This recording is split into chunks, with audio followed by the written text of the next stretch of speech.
or silence your cell phone.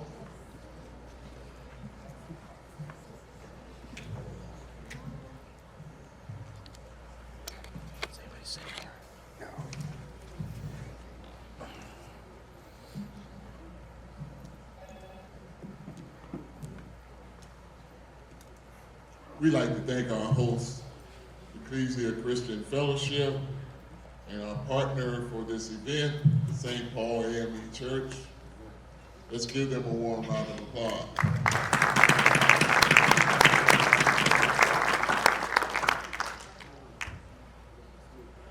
And at this time, we'd like to invite our senior pastor of Ecclesia Christian Fellowship, Dr. Joshua Beckley.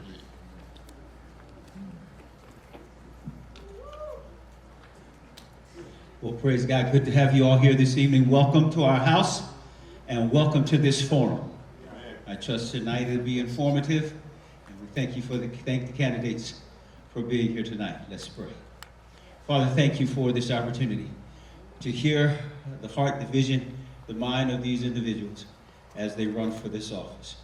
Guide and superintend over this meeting tonight. Help us leave with clear understanding about who it is that you want us to go for. It's in Jesus' name we pray. Amen. Amen. Thank you, Pastor. With over 219,000 residents, San Bernardino is one of the largest cities in the Inland Empire with an annual budget of $318 million. Civic engagement is the lifeblood of a civil society. To have an effective democracy, we must have a participatory democracy, one that's educated, engaged, and empowered about the issues that impact our community.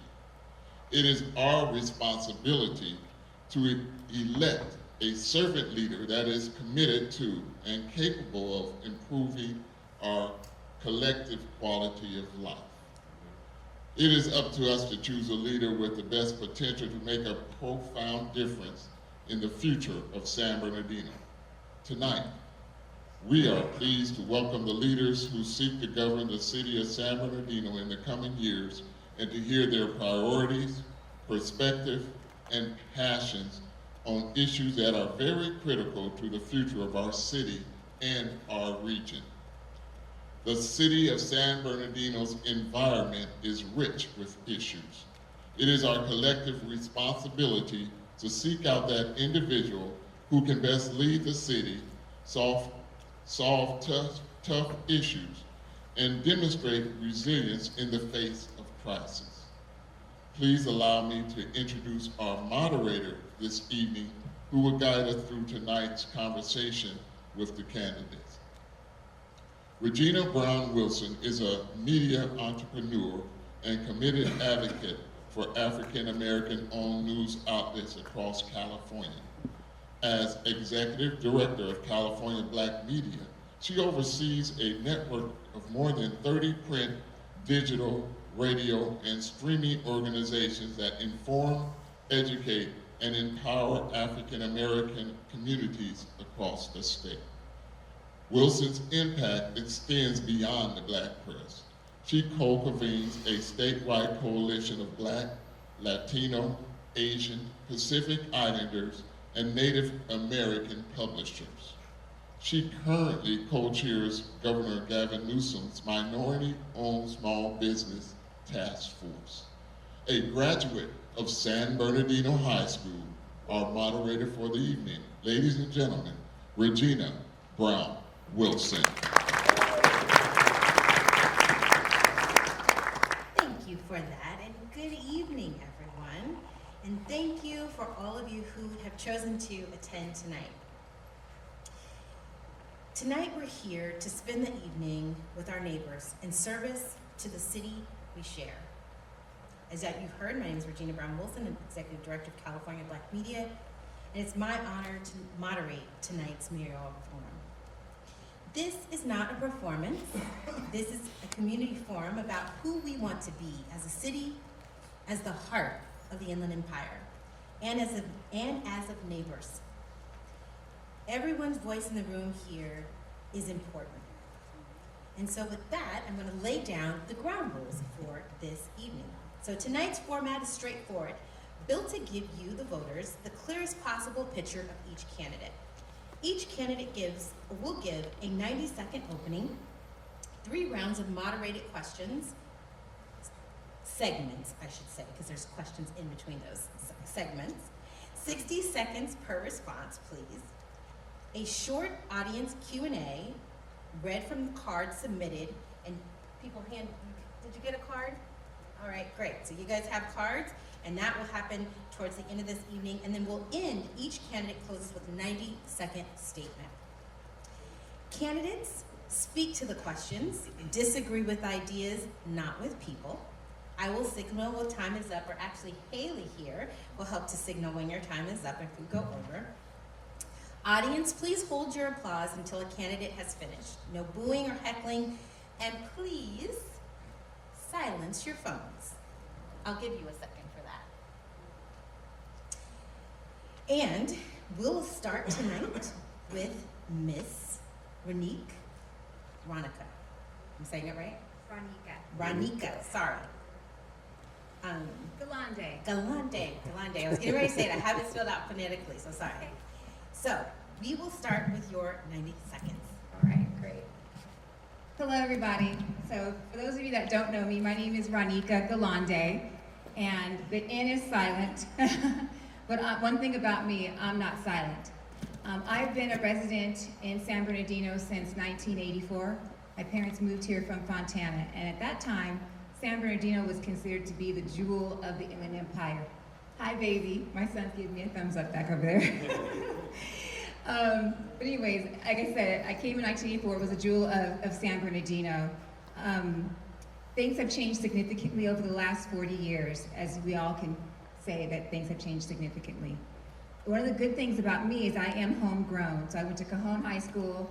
I did Black Future Leaders. I had a chance to attend UC Riverside after high school. I went to Richardson Prep for junior high. So I've been here. And I came back to the city of San Bernardino really with the intention of trying to make a change. Today, I brought with me my husband, Dr. Cedric Galante. He is a rocket scientist with Raytheon and also teaches at USC. My 7-year-old son is also here. And I'm here today because I'm doing this for my son. He's never seen San Bernardino the way that I've seen San Bernardino. And it makes me really, really sad. And so I want my son to be able to have a good quality of life, to be able to walk down the street, not feeling afraid, not to think that it's normal to see encampments and so forth. So thank you all so much for the opportunity. I look forward to representing the city of San Bernardino as your mayor. Thank you. Rick, please. I got my own. I want to first thank God for allowing me to be here and run for mayor in my hometown. I am Rick Avila, born and raised here, 63 years, with 117 years of family roots. Second generation business owner. My dad's a contractor. He had his license in 1972 when I was 9. I pursued the fire career back in the 80s, worked at the Forest Service, here in Del Rosa Hot Shots, which is not too far from here. But I had my license, my contractor license, general engineering, for 32 years. And people come and tell me, why do you want to run for mayor? And they said, it's the dirtiest city in the nation. It's the worst in crime, worst of everything you can think of. And I said, that's the reason why. This is my home. This is my town. This is where I grew up. I know what this city used to be like as a kid. It was safe. Hello? It was safe to be here. Now, politicians have been running the city for the last 2 decades. There was people, we had a debate at Valley College, and the same regime was already running the city before they were even born. So there's a box that we have to live. In time. Thank you. Thank you. Ivy.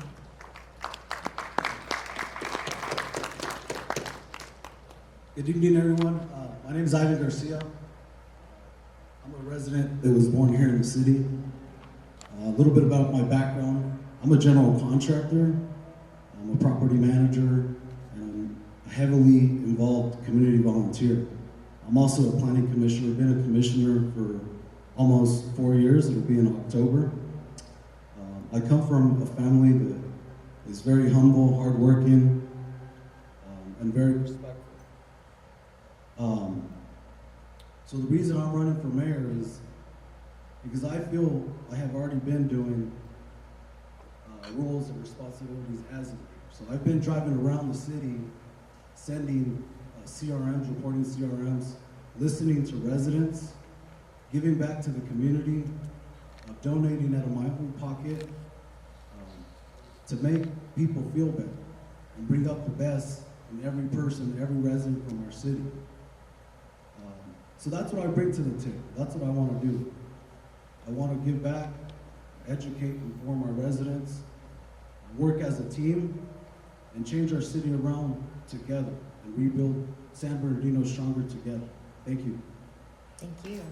With 12 seconds to spare. Amy? Good evening.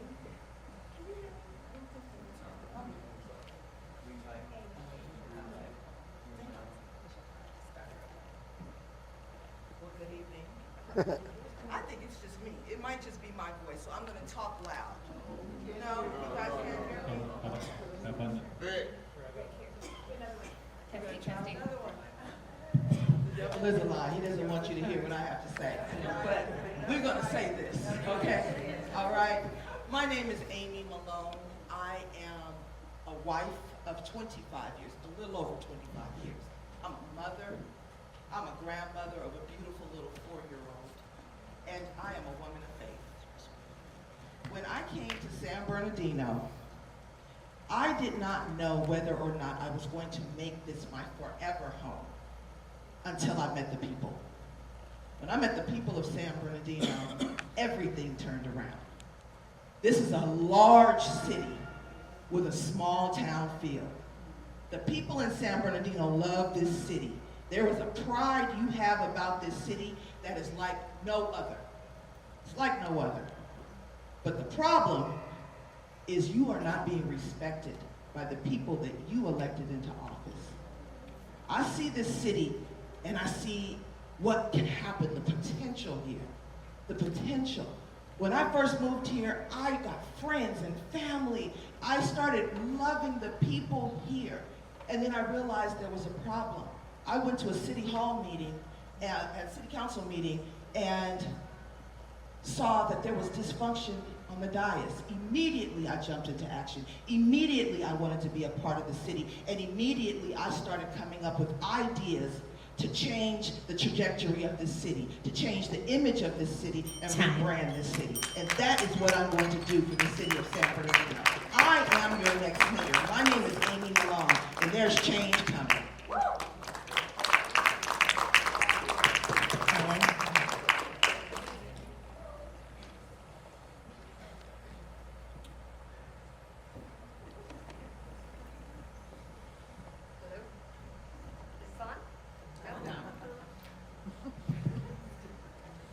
Ellen? Hello? Yes, I hear myself too.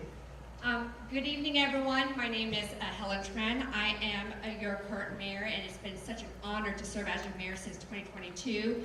I am a first generation born in the U.S. My parent, a daughter of refugee immigrants from Vietnam. My parents are here. My husband and my kids are here. First generation to go to college. I have a city government experience for almost 2 decades, and the fortune of that, 14 years of that, almost 2 decades, has been the city of San Bernardino. So I understand the city from as a lifelong resident and also in city government. So serving as your mayor, I was determined to deliver results, and we've done just that. It's not easy. Yes, it's a very challenging city, but it starts somewhere, and we are doing that. And so we are a city it's a challenging city, but it's a city with great promise. And so to continue that momentum, this is why I'm here to run to be your mayor for another term. Thank you. All right, great. Now let's get into the vision and the charter of the city. So we'll start to transition into the broadest question of the evening, and the question every voter here wants to have the answer to. The vision. As mayor, what is your vision for the city of San Bernardino?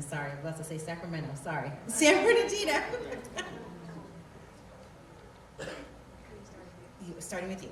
Okay. Can you all hear me? All right. So I believe my vision is just like everyone else's vision that's in the room here in San Bernardino. We all want to have a better quality of life for our families. Wouldn't you say that you want to have safety and security? You want less homeless, right? How many of you want to be able to shop in the city of San Bernardino and not have to go to Rancho Cucamonga or Rialto, things of those areas? Right? How many of you want to go to the parks? All right? So the way that my vision for the city is exactly the same as everyone else. The unfortunate thing is that it's just a vision. It's not going to happen unless we change the city council.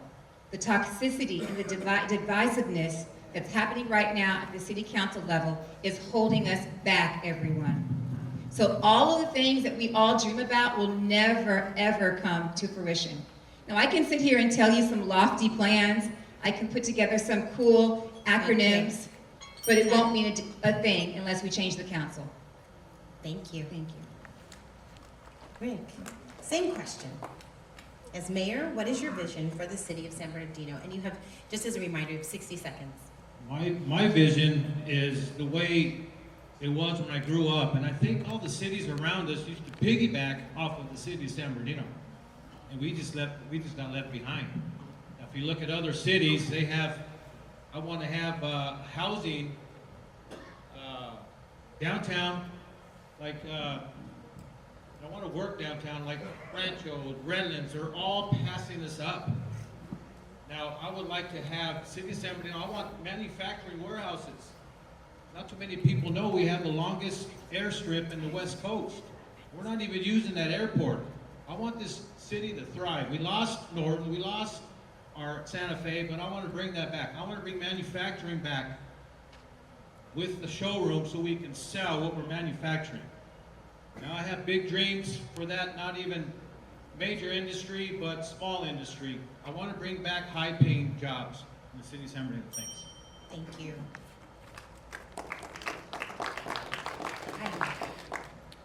So my vision for the city as a professional general contractor, I understand our city has an airport, we have a train, we have warehouses, we have parks, we have transportation. I want to connect all those buildings together. In downtown, I want to revitalize downtown. My thoughts as a mayor is we need to bring a restaurant that's appealing. I've said it in the past, something very appealing to me would be a Porter's Bakery. Another thing that I had in mind is Route 66 has a lot of history here in our city. So it would be nice if on our streets, we can paint the logo of the Route 66 and preserve historic buildings here in the city. When I was out canvassing, I walked to the front of a house that was built in 1889, a Victorian home. So I want to connect all that. Thank you. Thank you.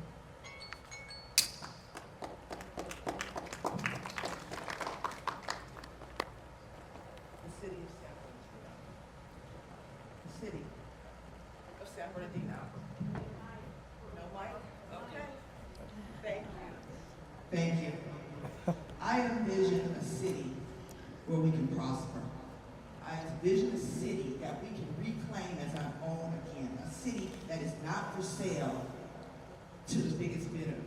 A city that is integrity, where families can grow, where we have jobs that are livable wages. I envision a city that we used to have in the glory days. You remember what San Bernardino was like.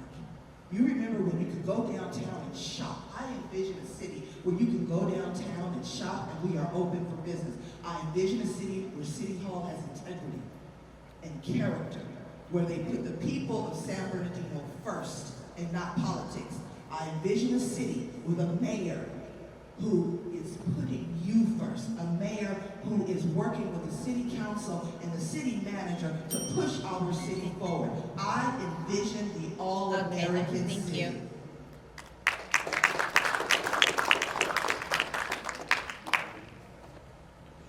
Thank you. San Bernardino, and I think some of the, or my colleagues here mentioned it, connectedness.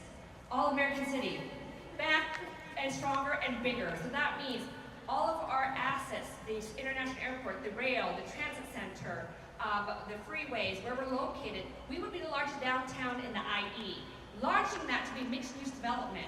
So can you imagine Irvine Spectrum, LA Grove, Victoria Gardens, all combined in San Bernardino, but bigger and more just San Bernardino, uniquely San Bernardino. So it's making sure all of our valuable assets is thriving, is booming. Talk about Vernon, that could be another corridor, which is really close to downtown. And airport, just down the street, making it walkable, that is safe, clean, healthy, and thriving. And we have good jobs, that where our children, when they grow up, they're going to the great schools here, but they have jobs that can stay and really make sure that our city is booming as an economic center. Thank you. So Ms. Calande, we're gonna go back to you. What do you see? Start first every single time. Well, you know, I could go back and make, well, you picked the first one, so that's why we're going back. I know. Go ahead, give it to me. If you want me to go, well, I don't know if I can change the rules now. But we'll switch it up on the second round of questions when we get to public safety and well-being. So, underneath the mayor in the charter, what do you see as the role of the mayor under the charter, particularly when it comes to supervision and responsiveness of staff in city leadership? Okay, great. Thank you so much. That's actually a really good question. And I'm going to actually jump on a comment that Amy Malone had just mentioned about San Bernardino being sold to the biggest bidder. We're actually being sold to the lowest bidder, everyone. So, and that's where I'm going to stop. As the mayor of San Bernardino, in regards to the charter, we are a spokesperson for the city. And really what our goal is to help bring the city council together. So you have to have someone with really strong leadership skills to be able to do that. Luckily, I have 25 years in learning and development, specifically around negotiation training, conflict resolution, and helping to bring teams together. That's one of my top strengths. Now, furthermore, in regards to the influence side, you have to have a strong leader that's able to bring business into the city of San Bernardino. You also have to have a leader that's able to say no. We do not want trash coming into our city. Unfortunately, in our current environment, we have not had that. Thank you. Mr. Avila.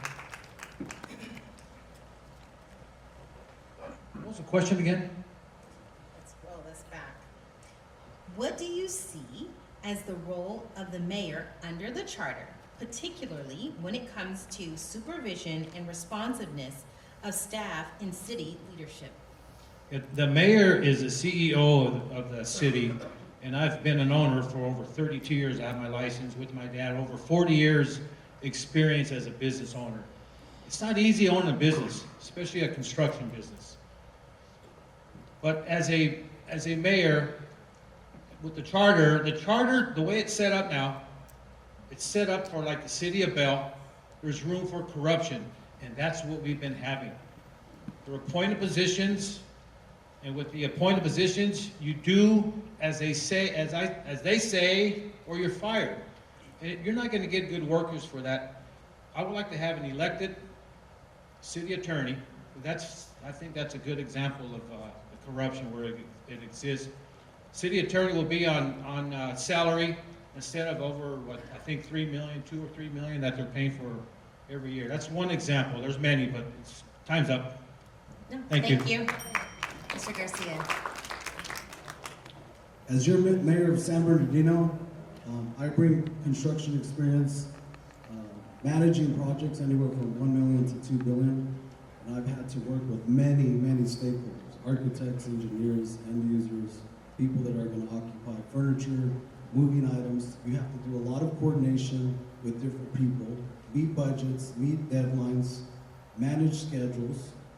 So as your leader, I'm going to lead our city council, our directors, be an influencer as your mayor, and really listen to community residents and ask the question, what resources or tools do you need to be successful? And help these people, instead of just talking toxicity or being negative. Help them be successful in their roles and responsibilities. Thank you. Do you repeat the question? No. What I need is like, oh, here we go. I got it. So the role of mayor is very clear in the charter. It is not the mayor's job to direct the staff in City Hall. The mayor goes to the city manager, and that is when she gives the city manager, he or she gives the city manager any information that he or she wants passed on to the staff. That's the job. This mayor should not, nor should the city council be giving direction at all to any of the staff there. Now, the mayor is the person that should be creating a culture of professionalism in City Hall. The mayor is the face of City Hall. The mayor is the face of San Bernardino, but we don't direct the staff. That is the city manager's job, and that is what I will allow to happen. I will meet with the city manager weekly. I will meet with the council weekly and make sure that we are all moving in the same direction. I will make sure that those that are working in staff in City Hall, that there's a culture of professionalism and respect there, but I will not direct them.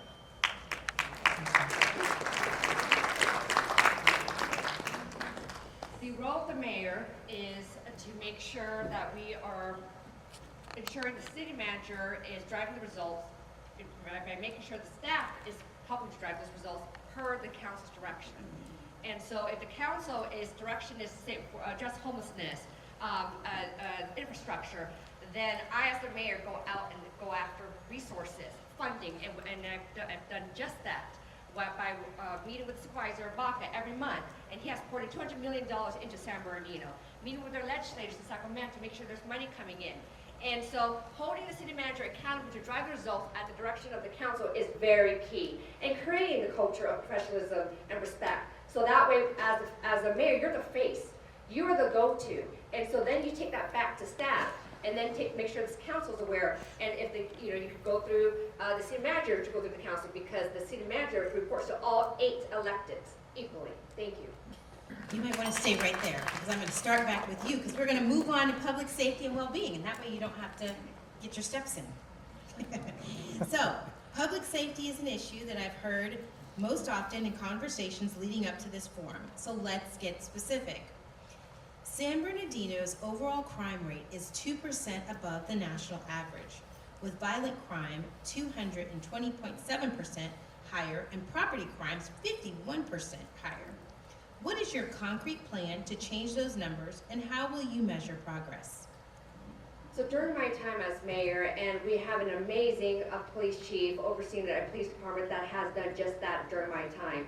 And they have reduced homicide by 65%, which is lowest in 25 years. Burglary has been down for 20%. So that has continued to be a huge success for San Bernardino, and we as mayor to continue to work with staff through the city manager to make sure the city is safer, and a lot of community policing, and the police department has done great with that by having coffee with the cop, make sure they are engaging with the community more. And so under the leadership of Chief Darren Goodman, that has been a success. So we have to continue to foster the community policing and to help drive the city safer. Thank you. Yes. Ms. Malone. Thank you. So we can be proud to say that San Bernardino, crime is down in San Bernardino. The problem is it's down, but it's still very high. We have to involve the community. We have to make sure that we are holding everyone accountable for what is supposed to happen. not what they're telling us happened. We need to be connected with the police department. Chief Darren Goodman has done a great job with morale. He has done a great job with creating opportunities for people in the community that are in their wards and in their areas, and that's great, but we need more of that. We need a community task force that work with the police department. We need to make sure that we know everything that's going on in the police department. That means that we need a dashboard, a citywide dashboard that shows us what crimes have to be committed, what the rate of crime is, what areas they're in. We need to know what's going on, and that means transparency, and that's a citywide dashboard. Thank you. Thank you. Mr. Garcia? So in our city, as your mayor, public safety should be the number one thing that we all follow.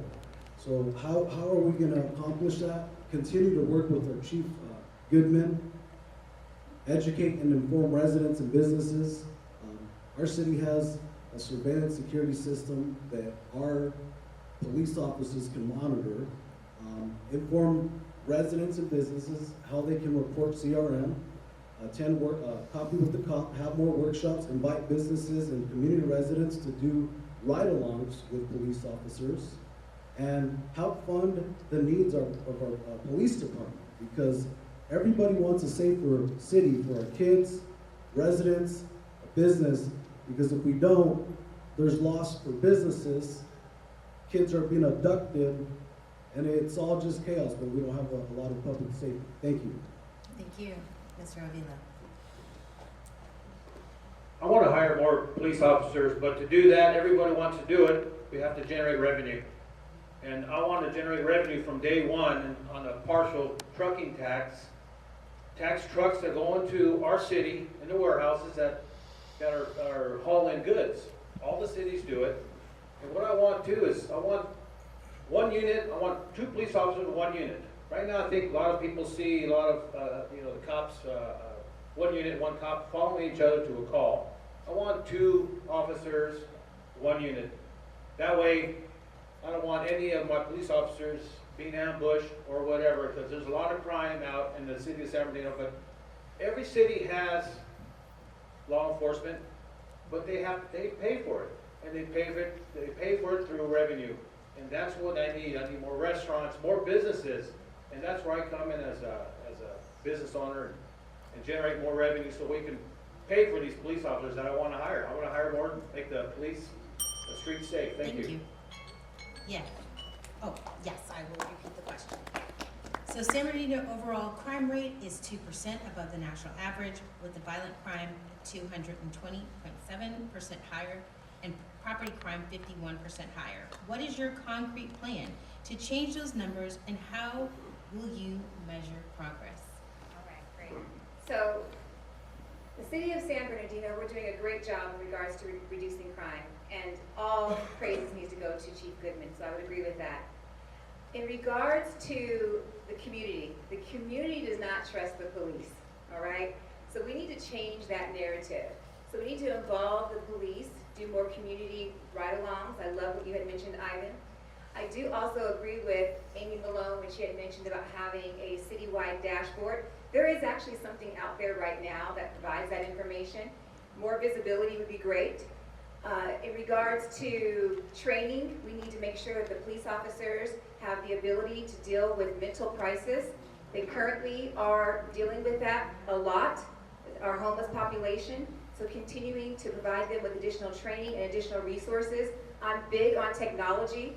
So recently they acquired a robot, which is great. Drones, anything that they can use to make their lives easier for our police officers who put their neck on the line every day. I want that. My grandfather was a police officer, so I know the struggles they go through. Thank you. So we're going to switch over to homelessness. The 2026 point in time count identified 1,172 people, and then in 2025 it was 1,535, a 23.6 decrease in a year. Unhoused residents and homelessness is estimated to cost San Bernardino over $30 million per year, before counting losses to local businesses. what is your plan as mayor? And how will it also address aggressive panhandling at our businesses? The plan to address homelessness in our city. We are currently in the works of building out a navigation center that would house up to 200 unhoused individuals and with wraparound services.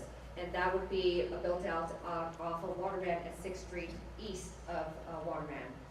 But once that's built out, you talk about ongoing costs for the city. We should not be in the business of as the function of the city. It should be working with the county and with the nonprofits and organizations that could really help sustain those efforts. Because we can just get things up and running and then work with the county closely because they have the services.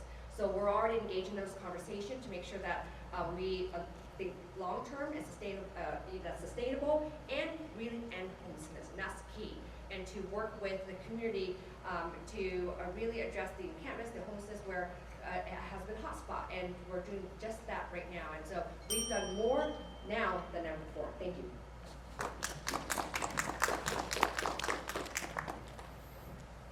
Thank you.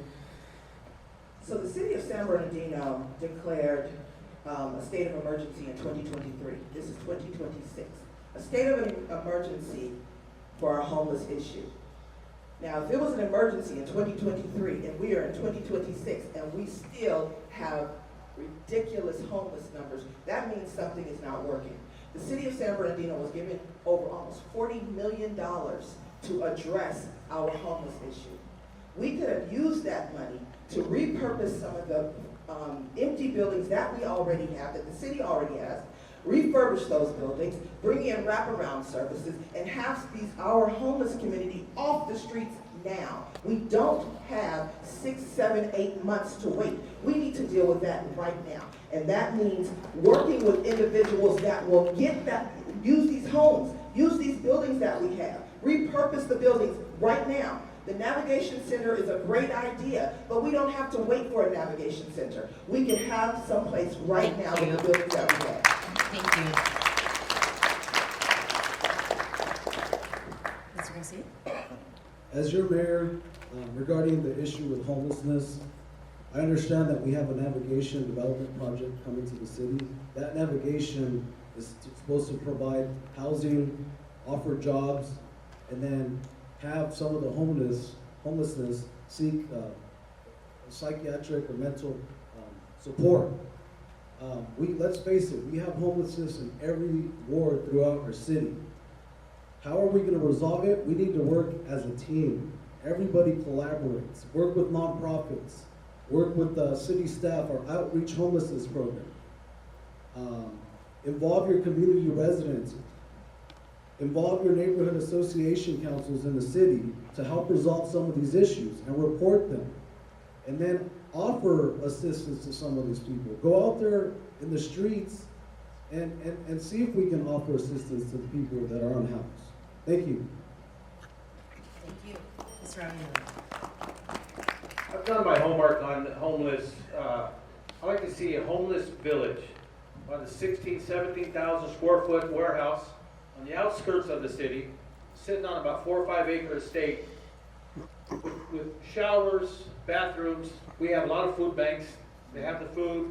I'm going to depend on Pastor Beckley and a lot of other churches to go and talk to these homeless. I've talked to some of these homeless people, and they would rather hang out at a homeless village, paid for by the government with all the grants they have, billions of dollars of grants. So I would rather have them in a homeless village rather than waking up in front of 31 Flavors or on the sidewalk. And there are laws.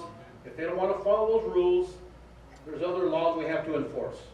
So I just want to get the homeless off the streets and onto the warehouses. When we have emergency situations, they have cots. I want to have makeshift bedrooms. Thank you. Thank you. Ms. Galante, do you want me to repeat the question? Very good. Okay. So the question is, how can we reduce or eliminate homeless?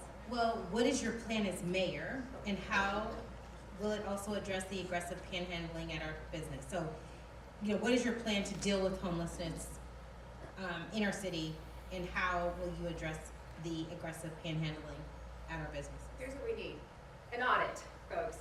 Okay, so Amy had mentioned that there was 40 million, it's actually $35 billion came in to the city of San Bernardino that went towards homeless, the navigation center. Like she said, Helen Tran, she stated a state of emergency for homeless back in 2023. Since that date, not one brick has been moved, everyone. There is no navigation center. It's on 6th Street or 9th Street, nothing has happened. The question is why? Where's the money? So we need to do a forensic audit, everybody. In regards to the point of count time, it doesn't feel like it was under 1,500. You see homeless everywhere, folks.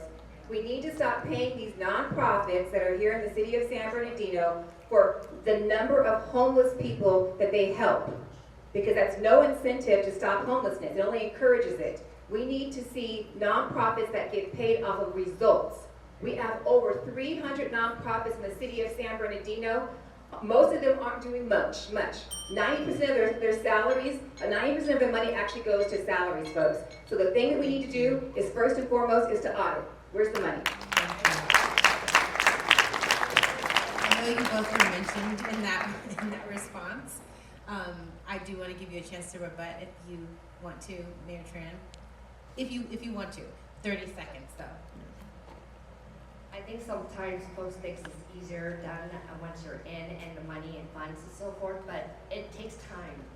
Once you go in and you realize there's a process that takes place, there is, we are not ignoring it. We have been on this 24/7 and we've made significant progress in the city of San Bernardino and the number shows.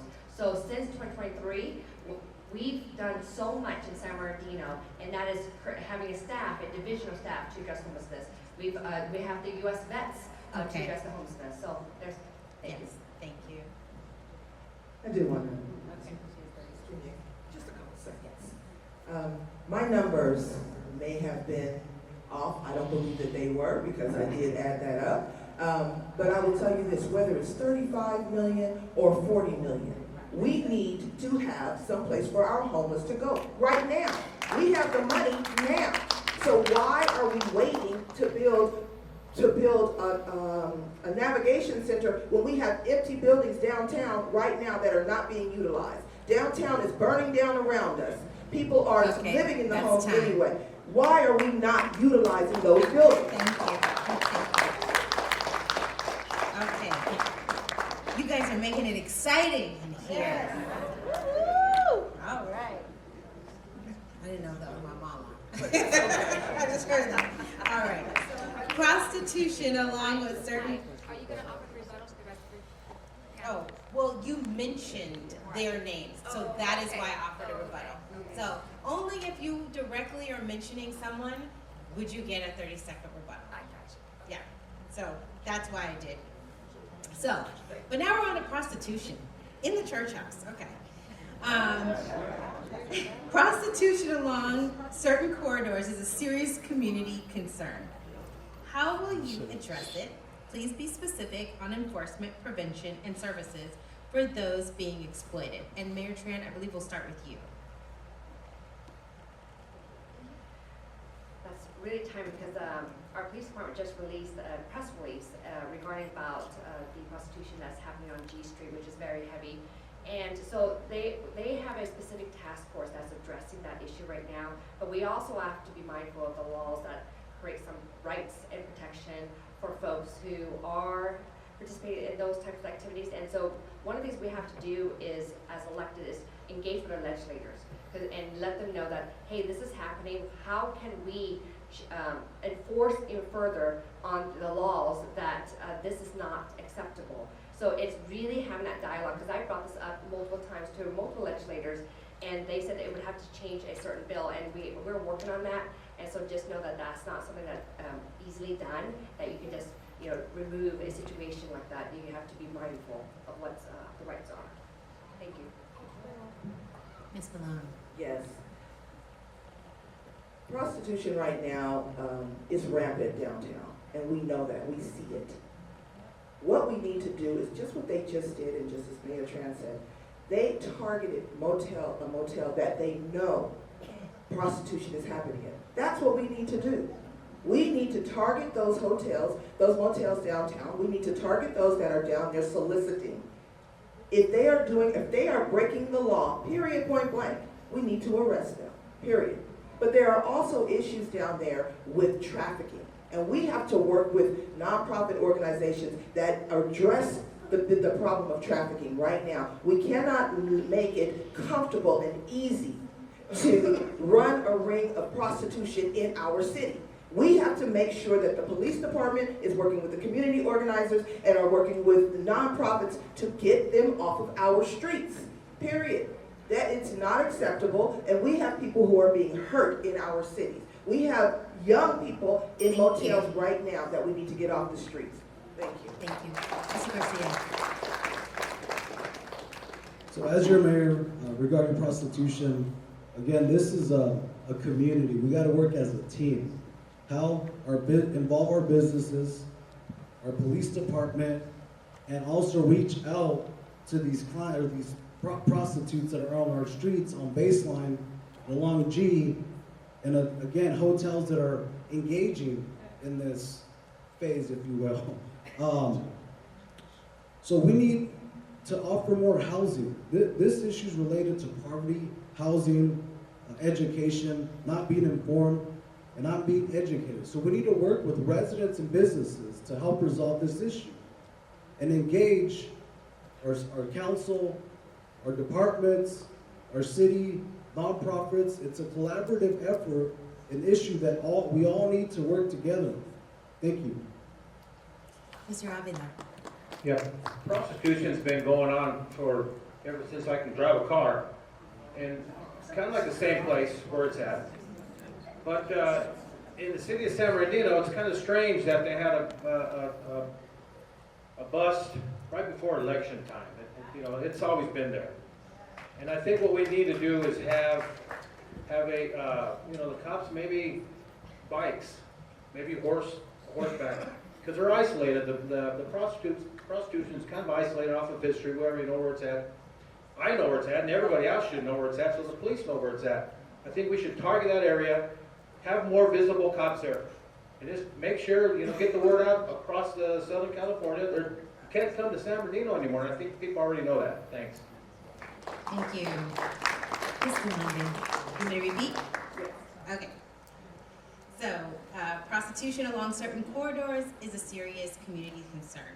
How will you address it? Please be specific on enforcement, prevention, and services for those being exploited. Okay, so for those of you that may or may not be familiar with the law, in 2022, Gavin Newsom changed the law, everyone, and there was a bill that went into place called the Safer Streets Act, which meant that police officers cannot stop prostitutes from strolling and walking down. And it was specifically put into place because they felt as though us black and brown people were being disproportionately discriminated against for walking up and down the street. That particular law has backfired immensely. So now, as you all have seen, doesn't matter what color, what race you are, we see naked women, young children walking up and down the street. And the police, their hands are pretty much tied in this situation. But there was a law that changed just recently where they are able to, of course, put stricter laws and guidelines around minors that are under 17, I think that's the age. So for me, what we need to do is think about what are some ways to prevent these young children from even becoming prostitutes. It starts in the home, it starts in the church, it starts here. So let's think of some ways in which we can keep the kids off the street from the beginning. Great. Well, you may want to stay up there because we're going to transition. So we might as well transition to the economy, downtown, and the IE hub. So San Bernardino sits at the heart of the Inland Empire, geographically, historically, and economically. These next questions are about whether we lead from that position or fall behind from it. So, in neighboring cities, downtowns are vibrant. In San Bernardino, the Carousel Mall is demolished. The convention center and adjacent hotel have been closed for decades, and aggressive panhandling has driven away foot traffic. As mayor, what are your plans for revitalizing downtown, and what is your timeline? Gosh, that's a really good question. Thank you so much. revitalizing downtown is not going to happen unless we change the council and toxicity of the council. Furthermore, in regards to downtown San Bernardino, there's a lot of money that's being filtered into the city of San Bernardino, folks, to keep it this way. There's no incentive to move forward. So we have situations now where we're saying to convert our buildings into homeless shelters. That's not going to bring us business. It's not going to bring us economic development, folks. How many of you want to be downtown and be next to a homeless shelter? Look what happened to downtown LA. We have lots of shelters that are there in businesses. That's not what we need. We need economic development, folks. And the only way that we're going to do that is if we have a mayor that's willing to say no to all the trash that's being dumped into the city of San Bernardino. And thus far, we have not had that happen. Thank you. Mr. Avila. When I'm through with the city of San Bernardino, downtown is going to be thriving. I want high-density housing, just like our neighboring cities. But I want to talk to the investors and developers. We have 43 acres to play with. Other branches, they have more land. I would like to go up with housing. I don't think we have enough room to go out. But to make this happen, the SBS bus has to be removed from the center divider. I want my turn pocket back, and all the bus passengers will be picked up on the shoulder. We can still have it, and I would like to get a saw and just cut half that bus. I mean, we have that whole long bus, only one passenger. Everybody knows there's nobody in there, so that's going to be a start. We got to. Only way to fix downtown is to get rid of that bus because we need the room. I need the elbow room. Thanks. Mr. Garcia. As your mayor, how we will revitalize downtown is think big. Where our Carousel Mall sat, there's plenty of views. We have the courthouse, we have our Mount Vernon Bridge. What I envision in downtown is high-rise buildings, mixed use, commercials, bars, maybe a 360 rooftop bars, nightlife entertainment, restaurants. And again, an appealing restaurant to get us started. We also need to streamline permitting and the number of days it takes or the duration it takes to review some of these. We got to be people friendly. We got to provide good customer service when developers and applicants come to the city. And we got to support small businesses. A safer, cleaner, business-friendly city with an active downtown, strong local culture, entertainment, jobs, and fast economic growth. Thank you. Thank you. Ms. Malone. Thank you. Downtown can be a thriving space for the city of San Bernardino. It is a place that is going to be a destination city. It's going to make us a destination city. And the way that we do that is that, yes, mixed-use housing, we need to go up, but we also need to repurpose some of the buildings that we have there right now. We can right now have pop-up shops that we put on the storefronts. Short-term rentals that can eventually turn into long-term leases. We can do that right now. We have business owners that are ready to move into those buildings right now. We need to help them. We need to make sure that we streamline our processing so that permitting is easier and licensing is easier. We are making it hard for people to do business in San Bernardino rather than welcoming them to San Bernardino. We need to change that. We need to have a blueprint for people who want to do business here so that they get that blueprint. They are able to see exactly what they need to do to get each permit, and that makes it easier for them to do business in San Bernardino. Thank you. Mayor Trent, do you need me to repeat the question? Yes, please. All righty. So, as mayor, what are your plans for revitalizing downtown, and what is your timeline? One, we need to address the litigation we're in right now with downtown. That's number one. Two, you have to make sure that when you build out downtown, the Surplus Land Act is factored in order to address that piece in order so we could build downtown as a mixed-use development. So there's huge opportunities, and I agree with some of my colleagues regarding my connectedness, the value assets that we have, and making sure that you have a downtown that's going to be the epicenter of the IE. Again, it's going to be the largest downtown in the Inland Empire, everyone. So we have an opportunity to really build downtown the way it should be. Think about downtown LA, but it's in San Bernardino. Thank you. Okay, next question, Ms. Galande. How do you view the future of San Bernardino International Airport, and what can the city do to leverage its position? So the San Bernardino Airport is definitely one of our gems that people don't realize that's even there. We need to increase our flight schedules at that airport. I just recently went on a flight. There weren't many options. The airport closes very early, I believe like at 3 o'clock in the afternoon. So we're missing out on a lot of opportunities there. As the mayor, I will work, of course, and support the airport foundation that's there and help to really bring in new businesses that are really willing to not only provide flights, but we also have areas where we can, around that city, of course, do lots of improvements with our city, bringing in restaurants, really spreading the word about that particular airport. But it has been a missed opportunity for San Bernardino.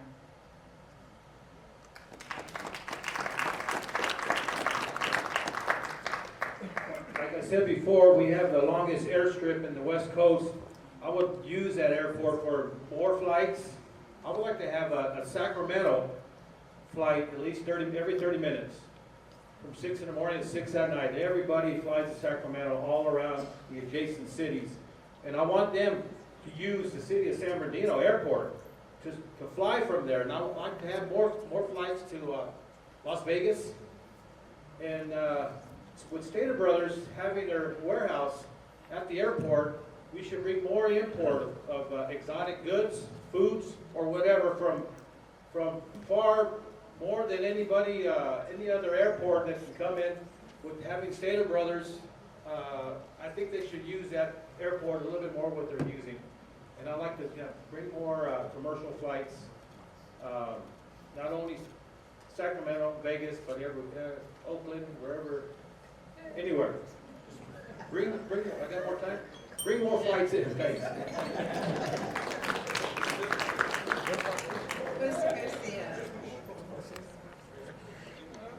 So how do we improve our international airport? We got to work around the neighboring streets, build out from our downtown, resolve some of the issues that we have, again, in permitting, development, streamline processes, be inviting to these applicants. We got to sell why they should come develop in our city and continue to improve infrastructure, preserve our historic buildings. We have the California Theater. We have a lot of historic buildings here in our city. We need to first work on some of our existing structures, improving our streets, be more business friendly, educate and inform businesses and residents of resources, tools, grants, reach out and get state and feds that are available that can help our city flourish. Thank you.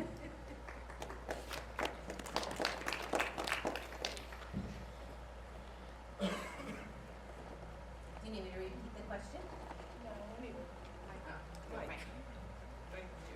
Thank you so much. So we need to, we have an international airport. That means that this city really is primed for growth and potential. We see that. We need to bring in more airlines. We need to go out and woo airlines to come to our city.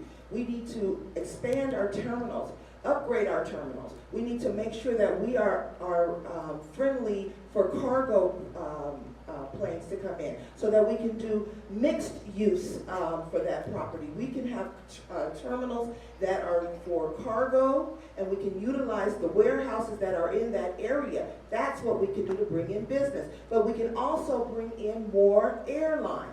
Right now, as they said, the airport closes very early and there are not a lot of flights. Well, let's use that airport for other things. They have concerts there in the at the airport. They have different events there. Why are we not utilizing that for that? We can use the airport for all kinds of things. If you've gone to LAX, LAX is someplace that... Sorry, thank you.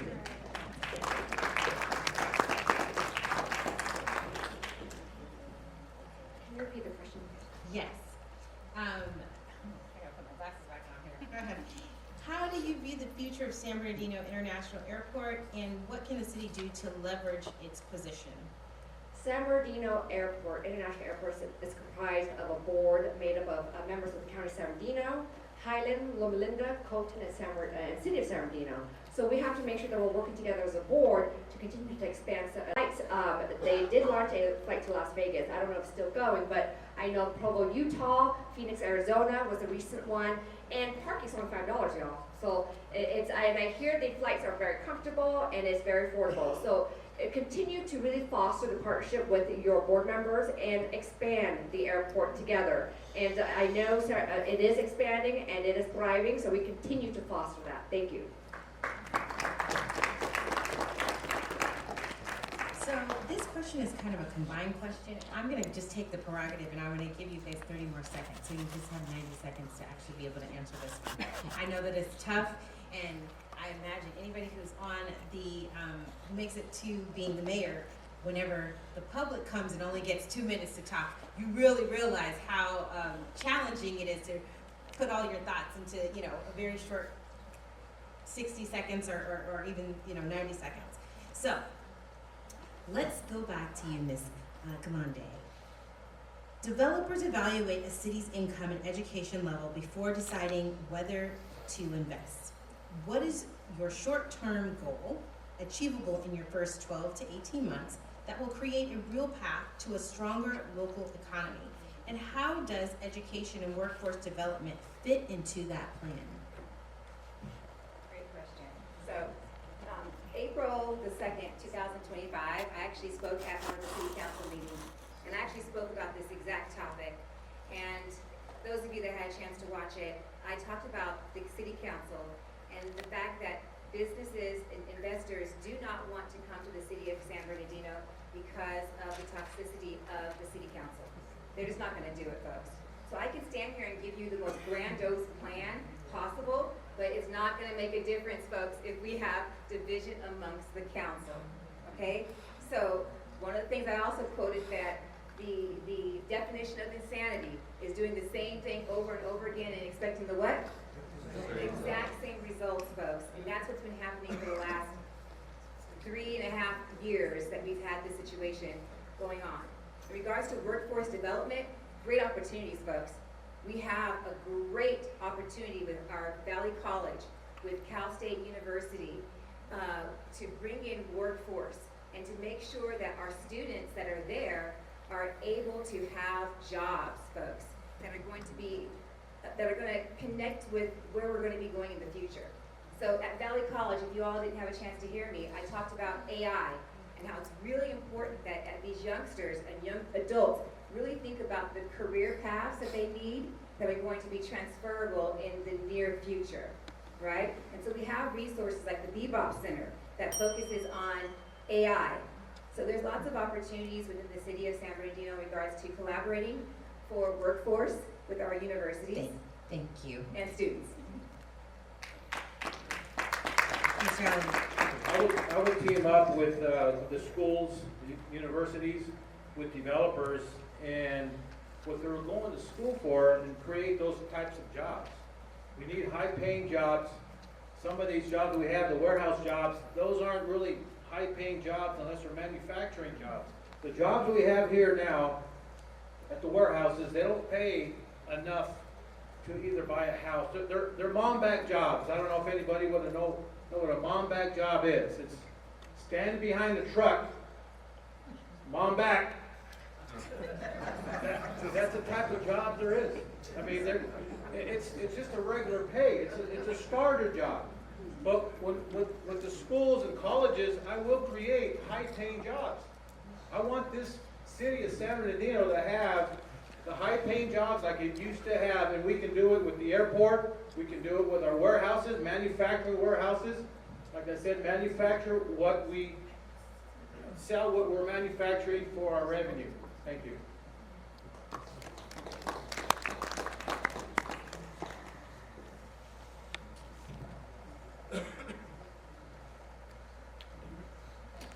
Can you repeat the question again, please? I surely can. Developers evaluate a city's income and education levels before deciding whether to invest. What is your short-term goal achievable in your first 12 to 18 months that will create a real path to stronger local economy, and how does education and workforce development fit into that plan? So our city needs to be friendly, again, related to permitting development applications. We have to offer good customer service, have sit-downs with developers that want to build, that be in our city. So to prevent these back and forth revisions, to prevent delays, so when you have sit-downs with the different departments, you help the applicant streamline these projects. So we need to get our schools involved too, to help develop our city in downtown. But again, it goes back to how quickly can we review applications. I've heard it too many times from contractors, developers, that a simple SFR takes, to get approved, it takes about 6 to 12, 18 months. And that's unacceptable, because in our municipal code, we have deadlines to meet. So our city staff needs to be held accountable for applications that are being submitted, and really be customer friendly. Offer resources, offer solutions, not problems to these projects. And more developers will want to come to our city and build. And we'll bring more businesses, we'll have more funds to build more within our city. Thank you. Thank you.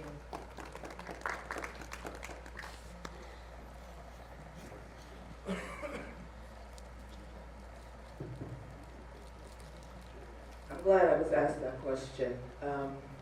I had an opportunity to meet with developers a couple of days ago, and they brought to me what is called California's AB 2011. AB 2011 helps accelerate a new wave of mixed-use housing and economic development projects, streamlining approvals. That's something that's available right now in the city of San Bernardino, and we don't know anything about it, but it is available. And what I can tell you is that that developer was able to get the licensing and permitting done within 9 months, and they will be breaking ground in July. That means that they are bringing in economic development. The housing that they are bringing in is mixed use. There will be retail at the bottom, and there will be living quarters in the top. That's something that we have available to us in San Bernardino. We need to make it more appealing to work here and to do business here. We know that the permitting process is hard and it's very difficult. People don't want to come because we are known as a pay-for-play city. We need to change that. That means changing the culture of City Hall. We need to make sure that the mayor, the city manager, and the city council are all aligned, and that we are no longer accepting pay-for-play business. We are not doing that. And if you know about it, you tell, so that we can work on that. That is not something that welcomes in developers. That pushes them away. Nobody wants to work with us, but we see every city around us thriving.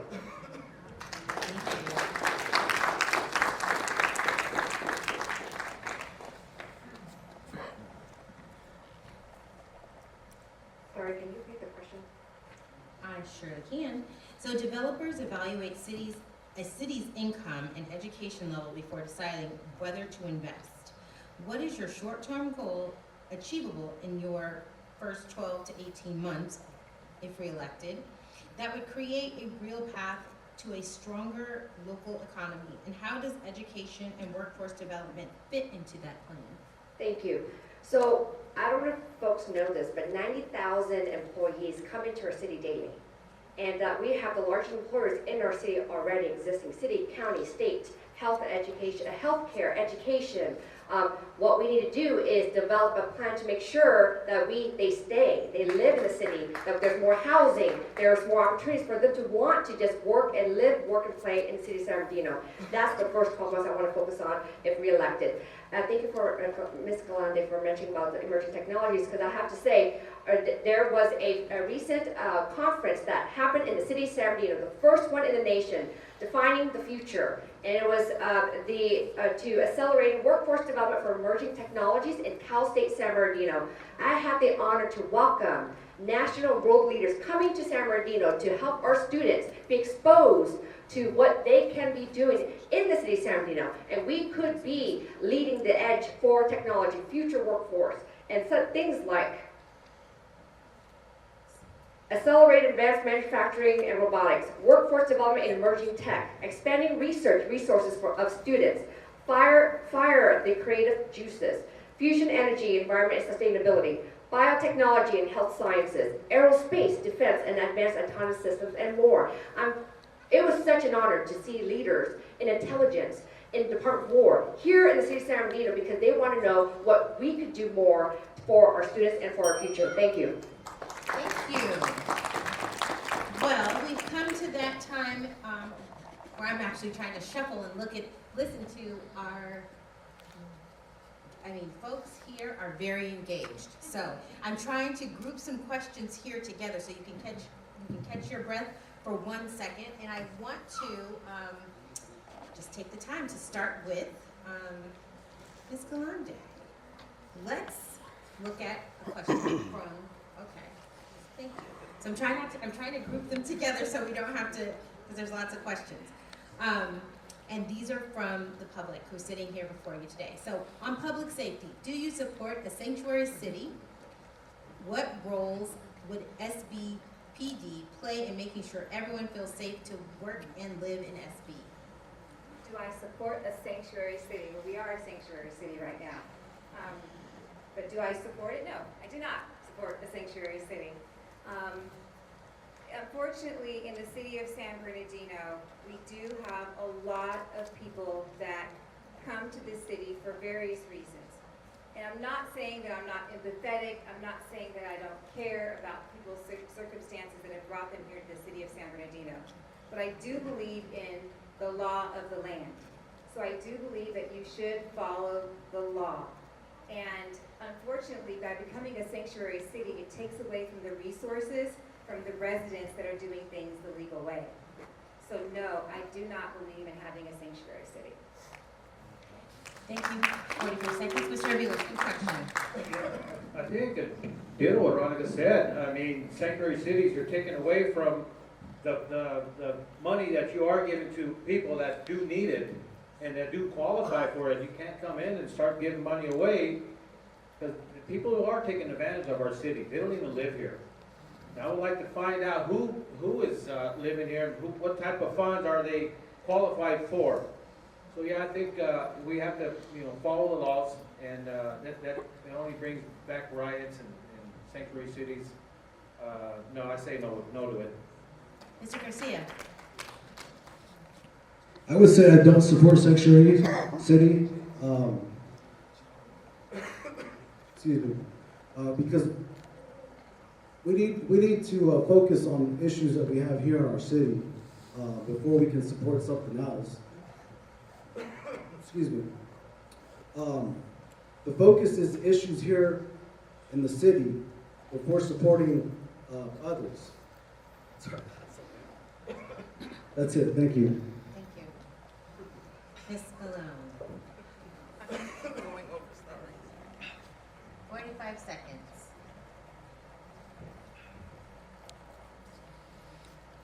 Sanctuary cities, no, I do not support it. I know that this is a town, and we have a large immigrant population. We just need to make sure that people are able to come into our city, get the help that they need, and get to the city legally in the proper way. That's what we need to work on, is making sure that anyone who wants to come into our city, that wants to live in the city of San Bernardino, does it the proper way. So I do not support a sanctuary city when right now we cannot support ourselves. When we start taking care of home, then we can take care of others. That's what I've always been told. Take care of home first, and then you can start taking care of your neighbors and taking care of others. Thank you. That's it. Thank you.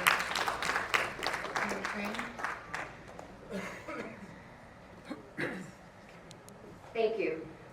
I think we need to also understand that we are a sanctuary state. So regardless of how we feel, we need to recognize that this is a sanctuary state. We have to make sure everyone is thriving and protected, and that they're given a path to thrive and be safe and to live a healthy life. And so as mayor, we just got to make sure no one is being harmed. And safety is a big deal. Thank you.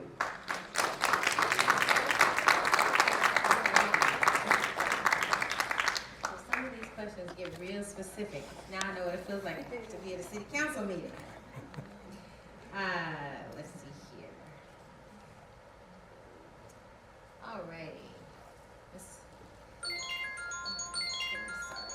Now I'm trying to do two things at once, sorry. Alrighty. Ms. Galande, how do you plan to hold staff accountable, transparent when interacting with the public commissioners to avoid controversies? Well, I think we've already answered this question before, but that's a good question. The charter limits our ability as the mayor to direct staff. So I'm unable to direct staff, but what I can do is be a good role model. I am currently a planning commissioner, so I would say that if we could have other commissioners that take the time to educate themselves and put in the work, and are willing to put in the work like I have done. I'll give you an example. It's not easy being a planning commissioner. I was one of, actually the only planning commissioner that said no to a shady, nonprofit, recuperative care facility that came to the motel on Hallmark in San Bernardino. That particular provider was bringing homeless to the city of San Bernardino and then dropping them off and then letting them go out on the street. And surprisingly enough, it was supported by our mayor. So you have to have commissioners that are willing to say no, that are willing to educate themselves and think about the residents first. You have a rebuttal, 30 seconds. Correction, it was former Mayor John Valdivia.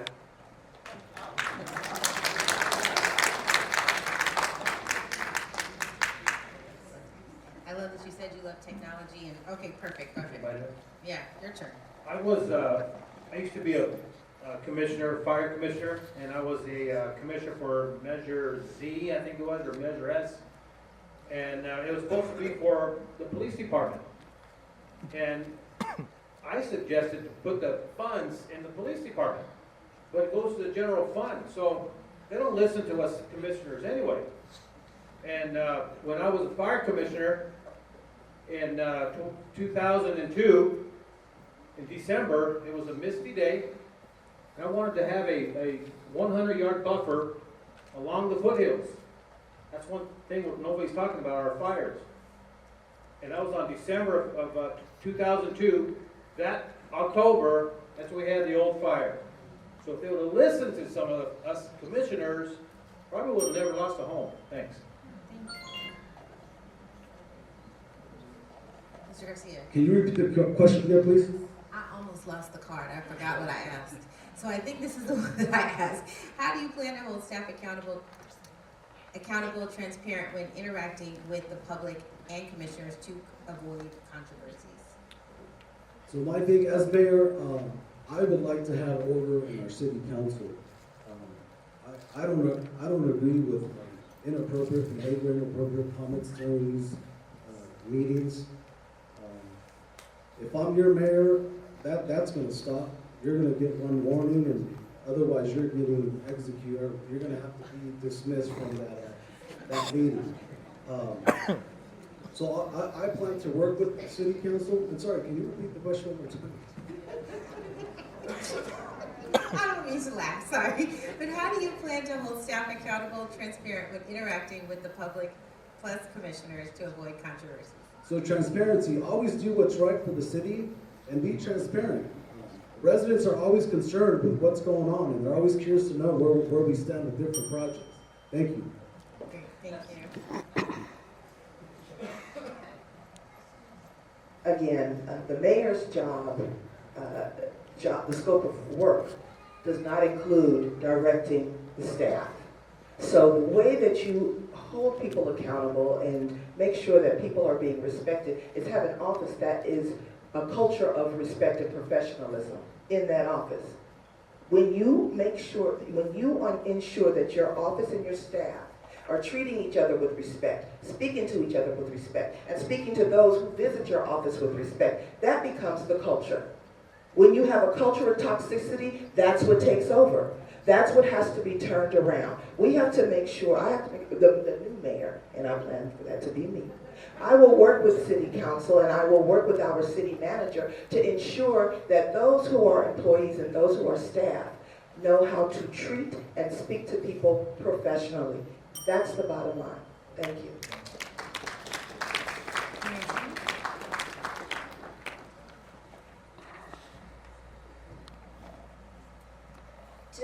How would I hold the staff accountable as they engage with commissioners or the public? And making sure that they are reminded they are on taxpayers' dime.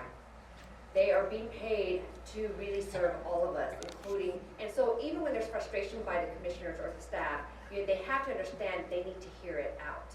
And if there is any troubling interaction, I would make sure the city manager addresses it appropriately and correct the issue immediately. Because again, we are here to serve you because you're paying your tax dollars to allow us to oversee the operation of the city through the city manager. Thank you.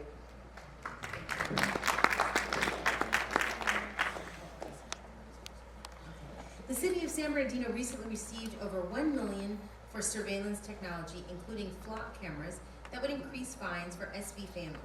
Will the city use any of that funding for body cameras and stronger oversight for CFS workers to help SB families after a grand jury described the department as too damaged to fix? What's CFS? I don't know. Children and Family Services. Oh, that's from. It's, So that's a county question. It's a county question. I'm trying to filter these as you guys are talking, and I was trying to do the timer and all of that. So what I'm going to do is, I was told to try to get through as many of these as possible. So, Muscoy to DeVore, Cajon Boulevard needs work, needs street lights. What can you do for the street? That's county. County still. Perfect, okay? Sorry guys, it's a city and I don't know all my areas apparently. Supervisor Bachman, Some you of guys you- would like to reach out to his office? Yes. He'd be this- happy to assist. Okay, here is one, and I think we talked about this, but I'm gonna just ask it anyway, but what particular policies will you lead or initiate to create housing and economic development? And I'll start with you, Ms. Delaney. Okay.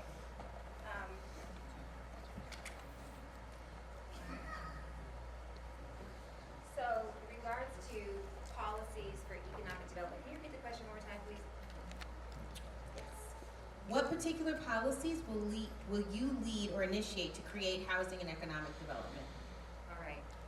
So, in regards to leading, as mentioned before, based on per the charter, as the mayor of San Bernardino, I will help support the council and help them guide the various policies that they put into place that can help with our economic development as well as affordable housing. That is the role of the mayor, everyone. So I'm sorry to tell you all this, but there's been a lot of promises that have been made up here that are not going to be kept, folks. So that's not the role of the mayor. So I just want to give you all just a clear background. And that's what's happened right now with our current leadership is that they made a lot of promises that were not kept because guess what? It's not part of their role. So there you go. Ms. Carvilla. Yeah. We will need, can you hear that? We will need investors and developers to help us.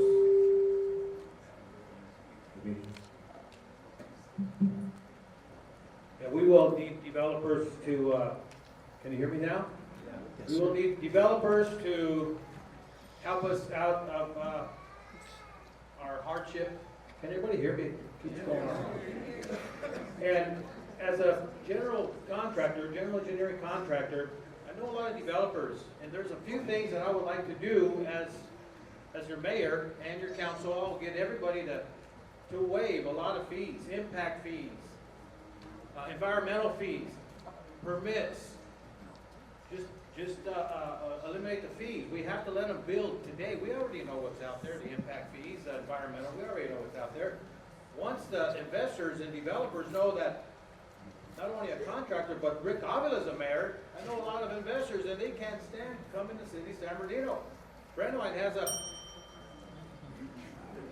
Thank you. Mr. Garcia? So I've been a planning commissioner for almost 4 years. And I've noted that our general plan, our downtown plan, all our plans are outdated. Our municipal code, development code, they all need to be updated.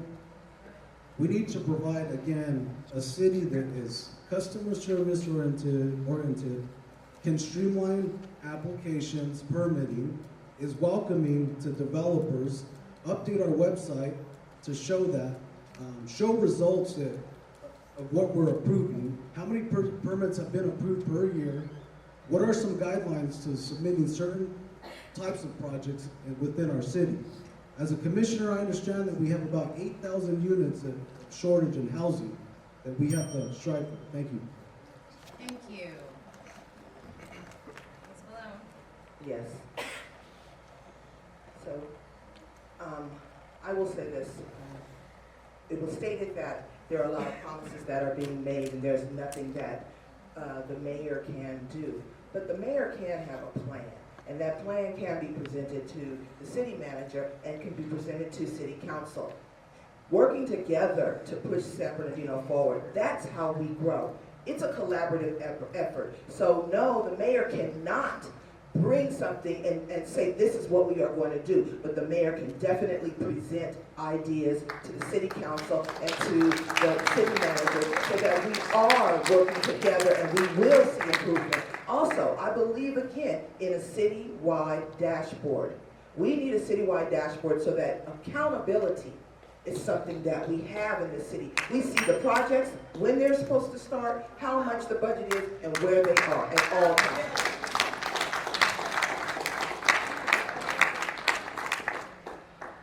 So the city has taken a serious step to address affordable housing, which goes hand in hand with the homeless crisis as well, because they go hand in hand. So there's a lot of affordable housing in the pipeline right now, and one of which is on the west side, and I have to give credit to former Councilwoman Kim Calvin, who really helped push that effort. So that is the Jamboree Affordable Housing Project, which will provide 106 units development on the 5th Street, 5th and Meridian, and as your mayor, continue to help facilitate that progress to the finish line. And there's more projects. There's the Alder Square at Arrowhead Grove on Baseline Street, 92-unit affordable housing development, currently under construction with completion anticipated date of summer 2027. Arrowhead Grove Phase 5 in April, Congressman Pete Aguilar announced $3 million in community. So we are working towards affordable housing in the city of San Bernardino. Thank you. Okay, as the best that I can, I'm basically being able to take a couple of questions that are together because this all has to do with infrastructure and roads. So people want their roads fixed, no potholes. So what would your plan be to fix the roads and clear the storm drains? And I think that takes 3 questions. Sorry.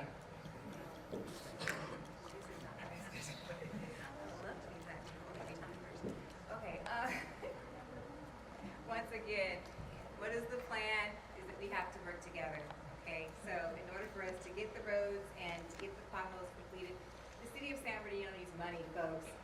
That's first and foremost. We can sit here and write all day and say this is what we want and all these grandiose plans, but at the end of the day, if we have a situation where investors do not come to the city of San Bernardino because we see the toxicity of our city council, if investors aren't coming to the city of San Bernardino because we're allowing the county to take over and turn our, for example, our Carousel Mall into a county building, which enables them to drop everybody off into the city of San Bernardino. If we turn our vacant buildings into homeless shelters, we're not gonna have any potholes filled, we're not gonna have any lights because we don't have any money. That's just face reality, folks. How many here see other roads, other cities with nice roads? How many see that? Okay, we're 10 years behind. We're 10 years behind on paving.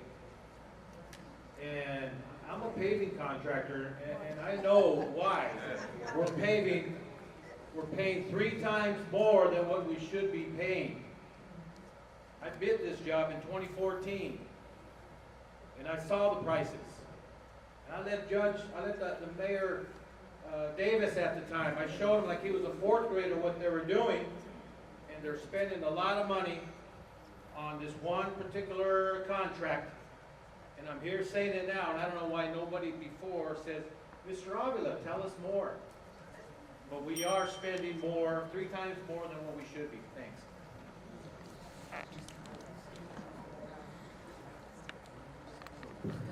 So regarding existing street pavements and corridors throughout our city, I've heard a lot of complaints when I'm doing door knocking about streets, potholes, and when is my street gonna be repaired? I've been living here 35 years and this street has never been repaired. So we need to work tirelessly. We need to go out and seek funds from the state, Fed, work as a team. If we have a grant, and really present results to our community residents, to our businesses. This should be publicized on social media. Count all your blessings and really show our residents the before and after, because I know there has been a lot of streets that have been improved. Ms. Malone? Yes, thank you. So one of the first things I want to address very quickly, because I've heard it come up more than once. If you've been to downtown Los Angeles has one of the largest homeless shelters in the state, which is the Mission.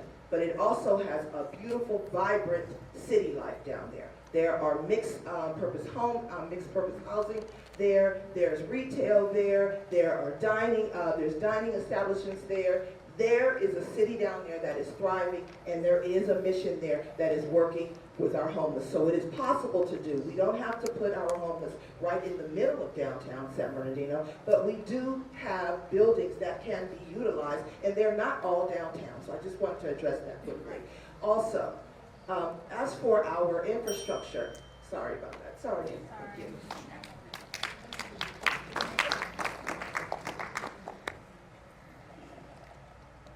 Infrastructure.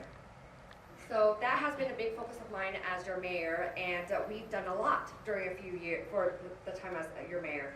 We have actually repaired over 67,000 and growing potholes and over 800 street lights and rehabilitated over 900,000 square feet of streets. The council has adopted a citywide pavement plan just last year, and so we are taking serious steps to address the infrastructure of our city. Yes, we are far behind, but we can catch up. And we've also secured lots of grants on safe streets to make sure that we are continuously finding grants in the federal level, state level, county level, working with Caltrans. We're trying to, for the Route 66 for the Centennial, that's going to be approved on 5th Street. So that there are really huge efforts right now on infrastructure, because what we hear from residents is streets and homelessness. Thank you. So now switch. I'm not picking on you, I promise. You're just the next one to go. But let's look here. I'm going to combine these two questions. So this is for everybody, and I think that it basically speaks to driving local entrepreneurship and development of small businesses and or nonprofits. What will you do? What would your main priority be to support the following small businesses or nonprofit organizations? So, for the nonprofits that are actually doing what they're supposed to do, then 100% support them, promote them, refer people to those types of nonprofits. Unfortunately, in the city of San Bernardino, as I mentioned before, we have over 300 nonprofits, and a significant portion of them are not doing what they're supposed to do. 90% of their salary, 90% of their revenues goes to salaries. I went back and did some research. I picked up just five nonprofits. Back in 2022, they had about $100,000 in annual revenue. In 2024, they came in with $2.1 million of revenue, of which majority of it went to salaries. Okay? So the first thing is we need to go and audit and make sure that we have the right nonprofits doing what they need to do. That's the only way I'm going to be able to support anybody and give you the right answer. Okay? Mr. Avila, small business and nonprofits, how would you support them? Yeah, I am a small business owner, and I think there are advantages having that. When you bid public works contracts, we have a 5% advantage, and I think that should be we should have 3 contractors or 3 businesses all in the city of San Bernardino. So somebody's always outside the city are getting our work. I would like to have all the businesses here in the city of San Bernardino. There's enough different departments, different businesses that we can all bid 3 bids here in the city of San Bernardino and then all stay here. I can't go out of town in Orange County and bid there. I'll never get it. Even if I was a low bidder, they'll find some way to kick me out.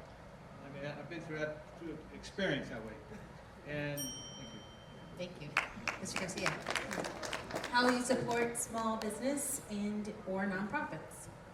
So as your mayor, I would like to have workshops, maybe on a monthly, quarterly basis with city councils, where we can inform, offer resources, offer tools to small businesses and nonprofits. Because there's a lot of small businesses out there that don't know what resources are available in our city, or don't even know who their city council member is, who their mayor is. Don't even know that you can have a business anniversary every year and market your business on our city website and invite other peoples. Have more involvement in our Chamber of Commerce and have these businesses and nonprofits attend some of these. So that's what I want to do. I want to really engage with businesses, residents. Thank you. As I said earlier, I would like to see San Bernardino have a small business blueprint that we give to anybody who wants to do business in San Bernardino. That blueprint would have resources in it. We would have workshops that help individuals learn how to market their business, promote their business, help with the financing of that business, resources so that they can sustain their business. Also with the nonprofits, I know that there are nonprofits that are not doing their job, but there are a lot that are doing their job. So it all comes back to accountability. Accountability. Without nonprofits right now, a lot of the programs that we have in this city would not exist. A lot of the young people that are being helped by nonprofits would not exist. A lot of elderly people who are being helped with in this city are doing so through nonprofits. So please, understand that there are nonprofits that are doing their job. Thank you. Thank you. I'm a huge advocate for our small business community, and so what we do is the city has put a lot of effort to make sure that we support the small businesses. And if you don't know, please follow the San Bernardino City Economic Development because they push a lot of information out for such as the facade improvement grants for your businesses. And so that money is still available, and I try to get out there and provide those flyers to businesses and let them know about it, or at least have folks who can influence, or has influence in small business, let them know about that. It's education. We've got to do more by pushing what's available to our small businesses community and to help improve their businesses. There has been the city partnered with Cal State and created an entrepreneur resource center in downtown at the Chase Building.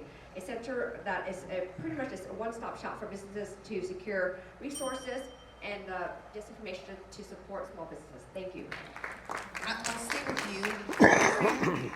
That way I'll go back and forth.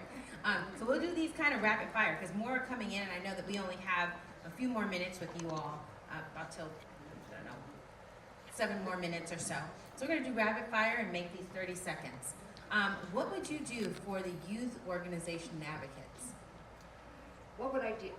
I would continue to show up as mayor and support our youth advocates and make sure that they are supported and that they are given the paths to success, access to resources, access to, in every way possible to support them to be successful as future leaders of our city.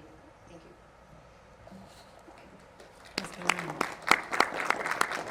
Support, support, support. Promote. Talk about what our youth organizations are doing. Sometimes we don't hear about the great things that are going on in this city.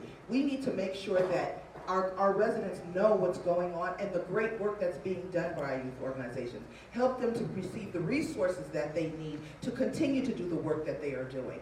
It is up to the mayor's office to make sure that our city is thriving. We're changing the image of the city, and the way we change the image of the city is to talk about the great things that are going on in this city. And one of the things that we can say is happening here is we have some youth organizations that are doing phenomenal work.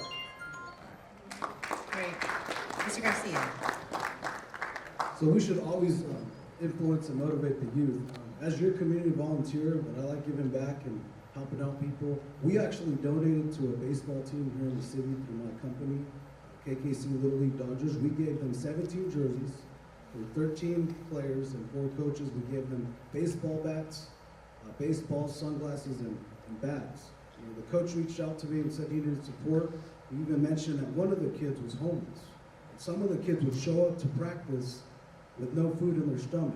So that's what we need to do. Support the youth, be a role model, be a mentor, because we're all a role model to someone. Thank you. Thank you, Mr. Avila. As a mayor, I would visit in elementary school, any school, every week. But yeah, we have to, I would hire, have interns. Have these students come in and study. At what age are you, is it elementary we're talking about, or college, It just high says school? youth. Just says Well, youth. just get them involved in City Hall and give them credit. And if they're old enough, pay them. Thank you. What would you do for the youth organizations and advocates? Okay, so as the mayor, you have to be very careful because one, we influence, right? Especially when it comes to young children. So you want to make sure that you have the right mentors that are available to assist them. Young children are they're influenced very easily. And I state that because we've had situations where we've had leaders, elected leaders who have gone onto school campuses and they've made promises and they've incited fear, especially around, for example, the rotating mayor, where we changed that. Mayor Tran went onto campuses and to high school campuses and basically campaigned. And so you have to be really careful when we're dealing with the youth because they are very impressionable. So you want to make sure that we have the right mentors available and that we're speaking the right message. Go ahead. It's called educating our youth about the structure of our government, our current charter. Thank you. Thank you.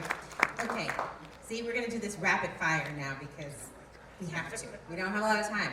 So I'm trying to take the questions that I believe are city related. So many landlords in the city of San Bernardino are slumlords who live in Orange County. As mayor, how would you prevent or address the slumlords for taking advantage of the vulnerable people in our community? Mayor Tran. That's interesting. I was just having a meeting with a nonprofit, Neighborhood Partnership Services, Housing Services, and we had talked about how do we address slumlords. And one suggestion is we continue to enforce those slumlords, enforce heavily, and then work with organizations like Neighborhood Partnership Housing Services and turn that property around to make it affordable, and it's beautiful, and it's livable, and it's safe. And so that's key, is to enforce, but turn it around and make sure that we bring in someone who's going to ensure that that is livable. Thank you. Ms. Malone. I agree with that. We need to work with organizations such as that organization to ensure that the landlords, the slumlords that are doing this are being penalized. We cannot allow them to do it. When you start hitting their pocketbook, all of a sudden you get their attention. That's when they start doing the work. So we have to make sure that we are visiting these apartments, we are visiting these homes, and we are making sure that they are living up to what they're supposed to be. These homes are supposed to be regulated, but they are not. Many times they're left undone. So we need to make sure that we are penalizing those who are not taking care of them. Mr. Garcia. All our community residents in our city deserve a livable condition apartment. So as a landlord, property manager that I am, I always offer a safe location that's beautified. I would want to live in.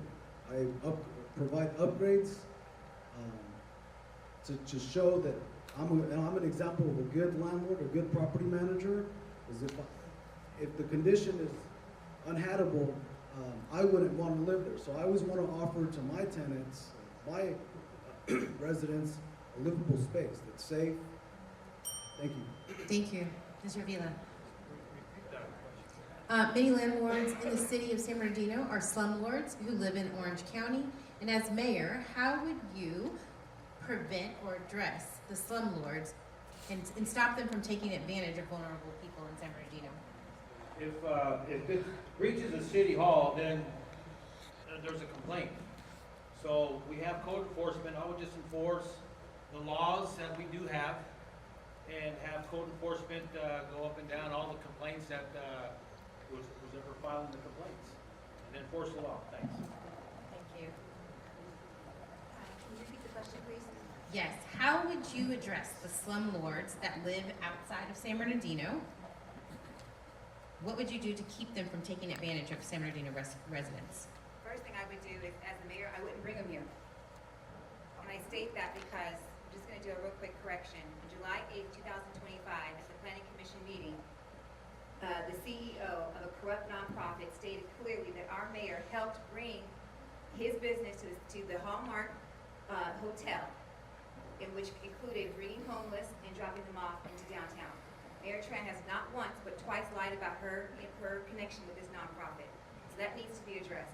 So what I would do is I would not bring them here. I would not open the door for these slumlords. And I would hold them accountable. Start giving them code violations, for goodness sakes. That's what we need to do. Go ahead, you have a chance to We reply. received a letter to correct what you just said from the nonprofit, so that is corrected. So we have come to that time of the hour because I could just tell that everybody, did you guys eat? Because I was just getting it was getting kind of hot in here for a second. I'm like, whoo. Okay, so I feel like we are at a place where the questions that we could answer, we're right here at 7:45. So I just want to do one last rapid round because I want us to leave on a positive note. But I thought this was good to mix these two questions together. So Mayor Tran, I'll start with you. They're gonna mess me up. Let's see here. You know, this is whenever you're in church, they're like handing you something. Okay, I'm gonna ask this one, but you guys have to do it really, really fast because this is gonna end us on a high note. It has been proven that pouring money into public safety, law enforcement, does not lower crime or homelessness. Instead, ensuring that our community members have basic needs, but ensuring our communities have basic needs are met, like housing, employment, food, and transportation. Yet every candidate's first choice is more funding for police. Why is this? Why is there more? Okay. I think the question, it's a loaded question, but I think what they're saying is, we put money, we invest in law enforcement, but they're saying it's not equating to safety, meaning that the community members typically need housing and employment and food and transportation, just basic needs being met. But they believe, this person believes that every candidate's first choice is more funding for police. I don't know that you guys said that tonight, so you can clarify that. Right. But if you did not, go ahead and clarify that. And so basically this person is asking, why is this? I would say as long as the budget is reflective of serving this community effectively all around is key. So if we are making the city safer, cleaner, healthier, and it's giving the resources to our residents of San Bernardino, that is important. So we have to make sure that we're always, during budget season, our budget review, those things are factored in to ensure that our city is served appropriately and budgeted appropriately. Thank you. Funding the police is part of what makes this city welcoming. We need to make sure that we fully fund the police so they can do their job effectively. Now, what does that mean? Take away from what is needed for the community? No. No, it does not. We need to make sure that we are taking care of the needs of our community as well. That includes economic development. That includes affordable housing. All of that is included. So what we have to do is sit down with the council members, sit down with the city manager, and find out what the priorities are in their ward. What do the people of their ward need? Now, if they need more policing, then that's something that we should do. Right now, we have a budget that calls for 50 more police, but we have not hired them. We have the budget for it, but we have not hired them. Why? Because there are other things that we also need to do in this city. Now, I believe this. If your city and if your neighborhood is safe, you feel better. You are able, to live and to be comfortable. Thank you. Thank you. Mr. Garcia. So as a community resident, I support our public safety. Related to construction, safety is always number one.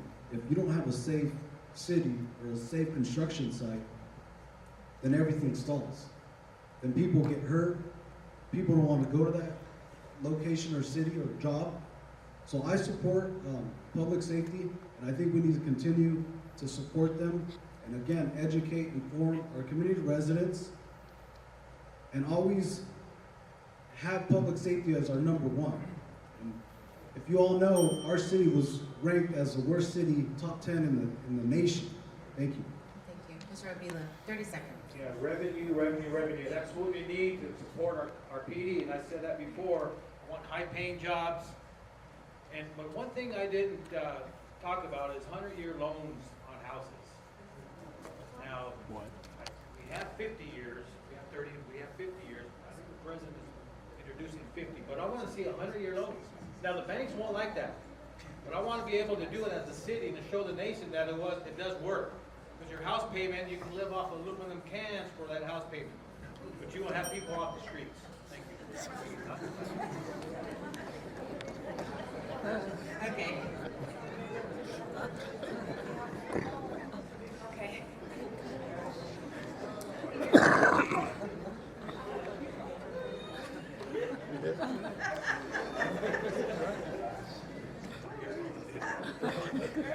Can you repeat the question? So, yeah, so basically I'm just characterizing this question where that pouring money into law enforcement doesn't lower crime or homelessness, instead making sure that community members have their basic needs met.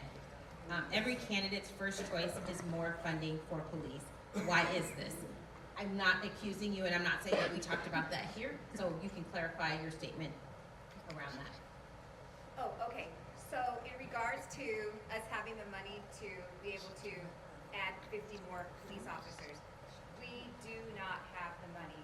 Because what's been happening, folks, is we're just shifting the budget around and cutting down jobs, for example. So there was a 5% cut in all staff amongst all departments except for the mayor's department. That was the only department that received a 5% increase. So because of that, it makes a false premise as though that we're meeting budget. We truly are not. We're understaffed, including the police department. That's what's happening, folks. Okay? So thank you. Wake up. So thank you for that. Wait, she didn't talk to you. So I'm sorry. Just keeping to these rules so that we can actually get out of here tonight. I appreciate it. Thank So, but this is really rapid fire. So I just combined two questions. So I think this is gonna set us up to have your 90 seconds or your 1 minute to actually close out. And leave us on a high note. So one card, it's a two-part question. One person said, give me one reason not to put a for sale sign on my house. So you give them one reason and say something positive of what you love to see in San Bernardino.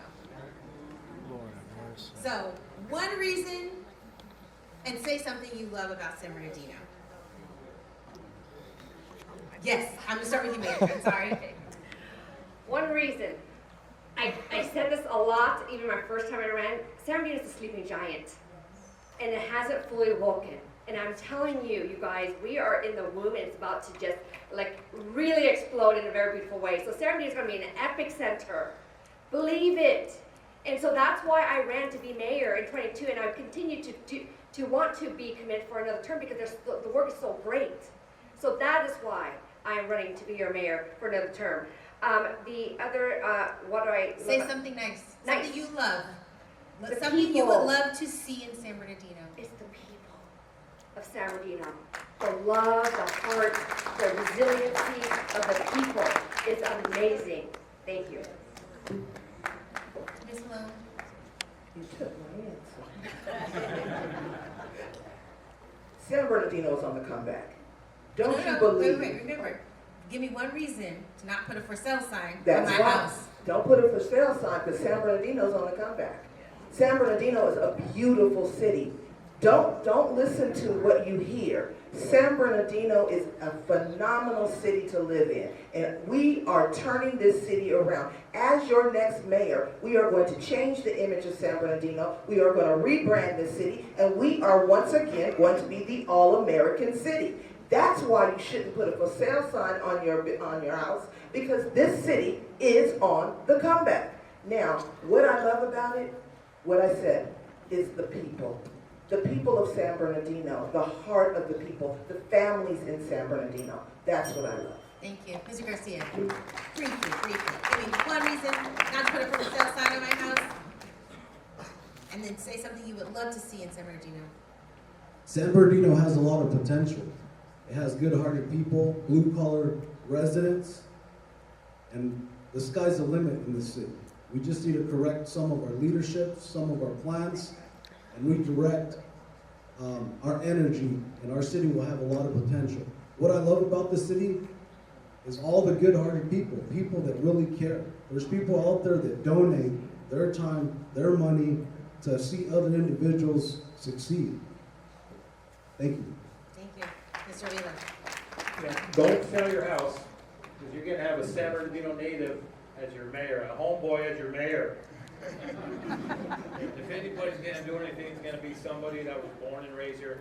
And I've seen this city as a kid. And the best thing, I think, is our location. We are in the best spot, and this is a gold mine here. We have a lot of water. That's one other thing that we didn't get into. But we have 7 lake terraces underneath the city, and we're not really using it to our advantage. Thanks. Thank you. Can y'all hear me? I've been a resident here for 42 years, so obviously I'm still here. So I would recommend that people don't sell their homes. But, you know, in regards to people not listening, you need to listen. Because the issue is people aren't listening, and that's what's causing our city to fall underneath us, similar to a house sitting on quicksand. It's falling. So we need to pay attention, folks, to the things that are happening. The things that keep me here are my son, Alfred Galande, and my husband, Dr. Cedric Galande, and my mother, who's had a business in the city of San Bernardino for over 25 years, who made a significant impact on so many young children with her early Head Start program. I've seen what San Bernardino was and what it can be again. Well, one, I want to just thank you all for standing up here and going through this. It's grueling, I know. I want to give you guys at least 60 seconds. I did say 90 initially, but I'm going to give you 60 seconds because I know the time is running short, but I also know that we wanted to make sure we heard from our audience today.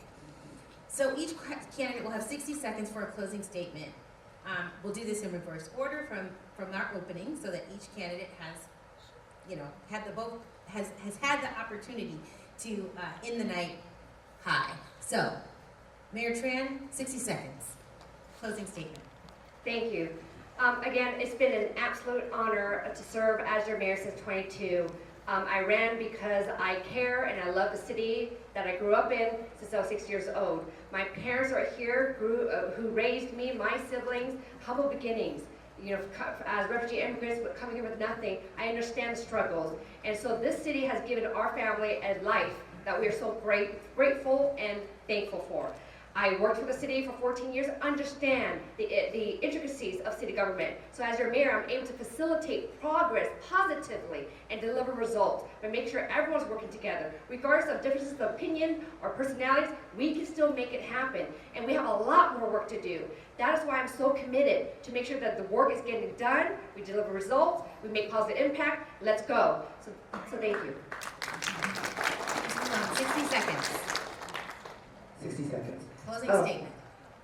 San Bernardino is a beautiful city, and we know that. Today was a day of prayer at City Hall. I have never seen another city that had so many churches and denominations that are coming together and praying for a city to turn around. That's what's happening here. So it's more than just what everybody is saying up here. We are praying for this city. We are fighting for this city. I will work with the council to turn this city around. It takes a group effort, and that's what we are going to do. That's what you can look forward to from me. A professional office where I bring integrity to City Hall. I bring character to City Hall. I will work with our council, the council that you vote in. I will work with them to make sure that this city is pushing forward, make sure that we are the jewel in the Inland Empire, because that's who we are. We are a resilient city.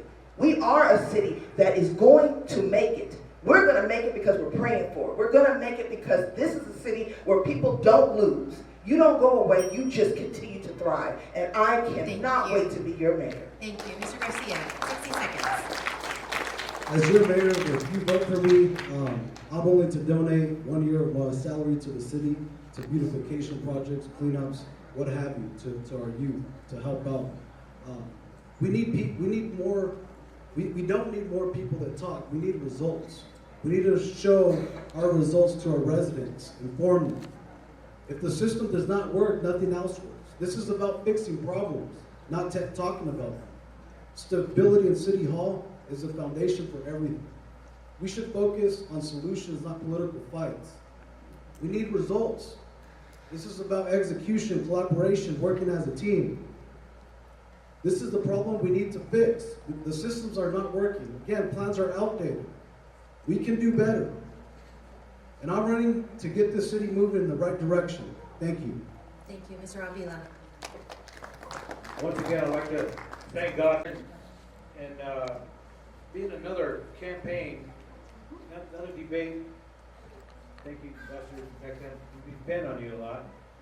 But coming up here and saying what you want to do within just a few seconds, I've been in a few races before. My predecessors, to me, whoever comes up here and it's like, whoever can lie the best in the shortest time wins.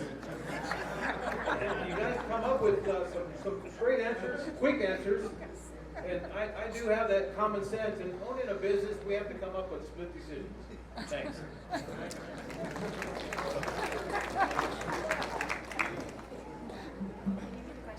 Oh, no question, just your closing statements.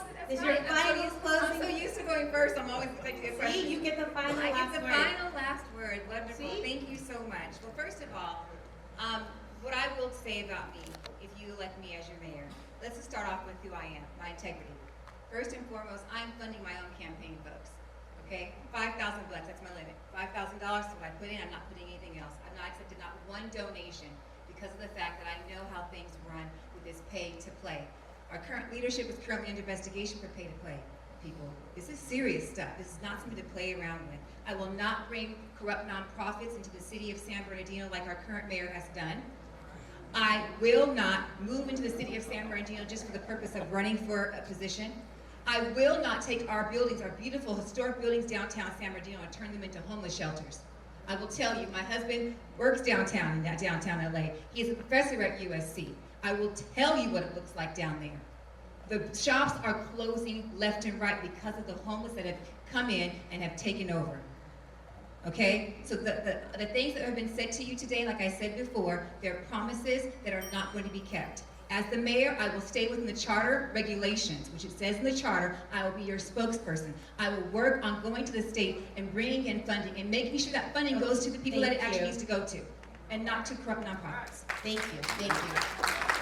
I know, we're at our closing, so I don't know how to deal with that, but if you want to respond, just. In order to reach out to voters, you have to have funds to reach out to voters. And so campaigning is part of raising funds. So you can translate that to, as a mayor, you could raise funds or seek grants out for the city. So to me, it's make sure that you could do the work. And that takes a lot of funding and voter outreach efforts in order to win a campaign. Thank you. Okay, you guys have been great, let me just tell you. So to our candidates, thank you. And thank you for putting your name on the ballot. It's an act of service, and tonight you stood and answered for it. To this audience, democracy is not a spectator sport. The work that began tonight does not end when we walk out of these doors. 3 things to take with you. 1, make sure you're registered to vote. I'm not sure if they have tables in the lobby that have voter registration cards, but if they do, please take them. 2, talk about what you heard with your family, your coworkers, your neighbors, and make sure you know what you want and don't want. 3, show up. Vote in the primary, vote in the general, and keep showing up. At the city council, at school board, and budget hearings, the city you want to be, the city that you want needs you there, showing up so that you can build it.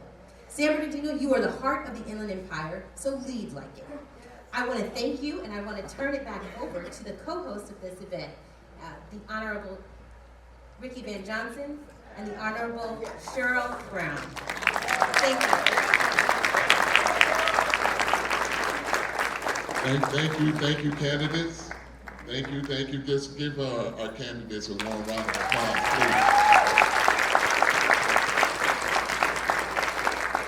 And just a reminder that Ecclesia Christian Fellowship is a holy location. It has been one for a couple of decades now. We also like to thank our sponsors for the San Bernardino Mayoral Forum, St. Paul AME. Thank you. our political action ministry here at Ecclesia, and also our scholars from Acoma Unity Center. Let's give them a warm round of applause. Great job by our moderator, Regina Brown Wilson. Thank you, our sound engineer up in the skybox, Victor Arnold. For our closing remarks, we'd like to bring up the Honorable Assembly Member, former Cheryl Brown.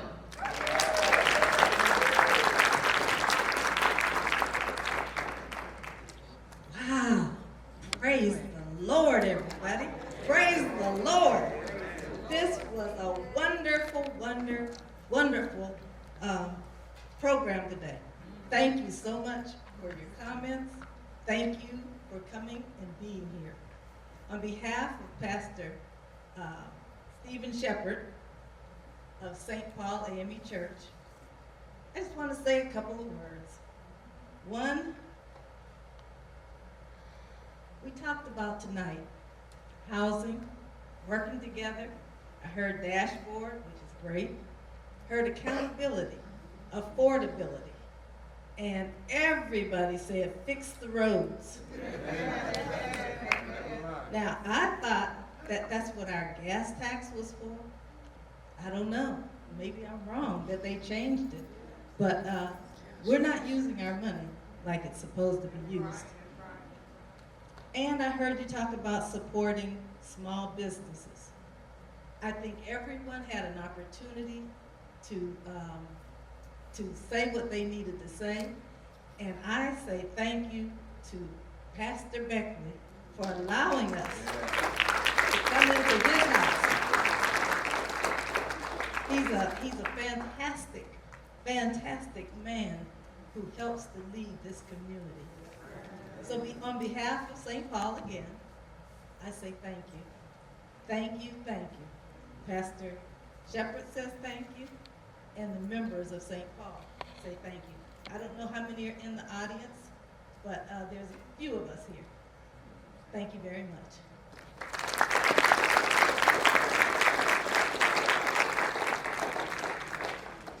Thank you, ma'am. The Honorable Cheryl Brown. You know, at Ecclesia, we're celebrating our 35 years anniversary. That's why you see all these signs around. So if you don't have a church home, you're welcome to come visit us here at Ecclesia Christian Fellowship on a Sunday morning at 10:30. So I'd like to invite our pastor, Dr. Joshua Beckley, up to close us out today.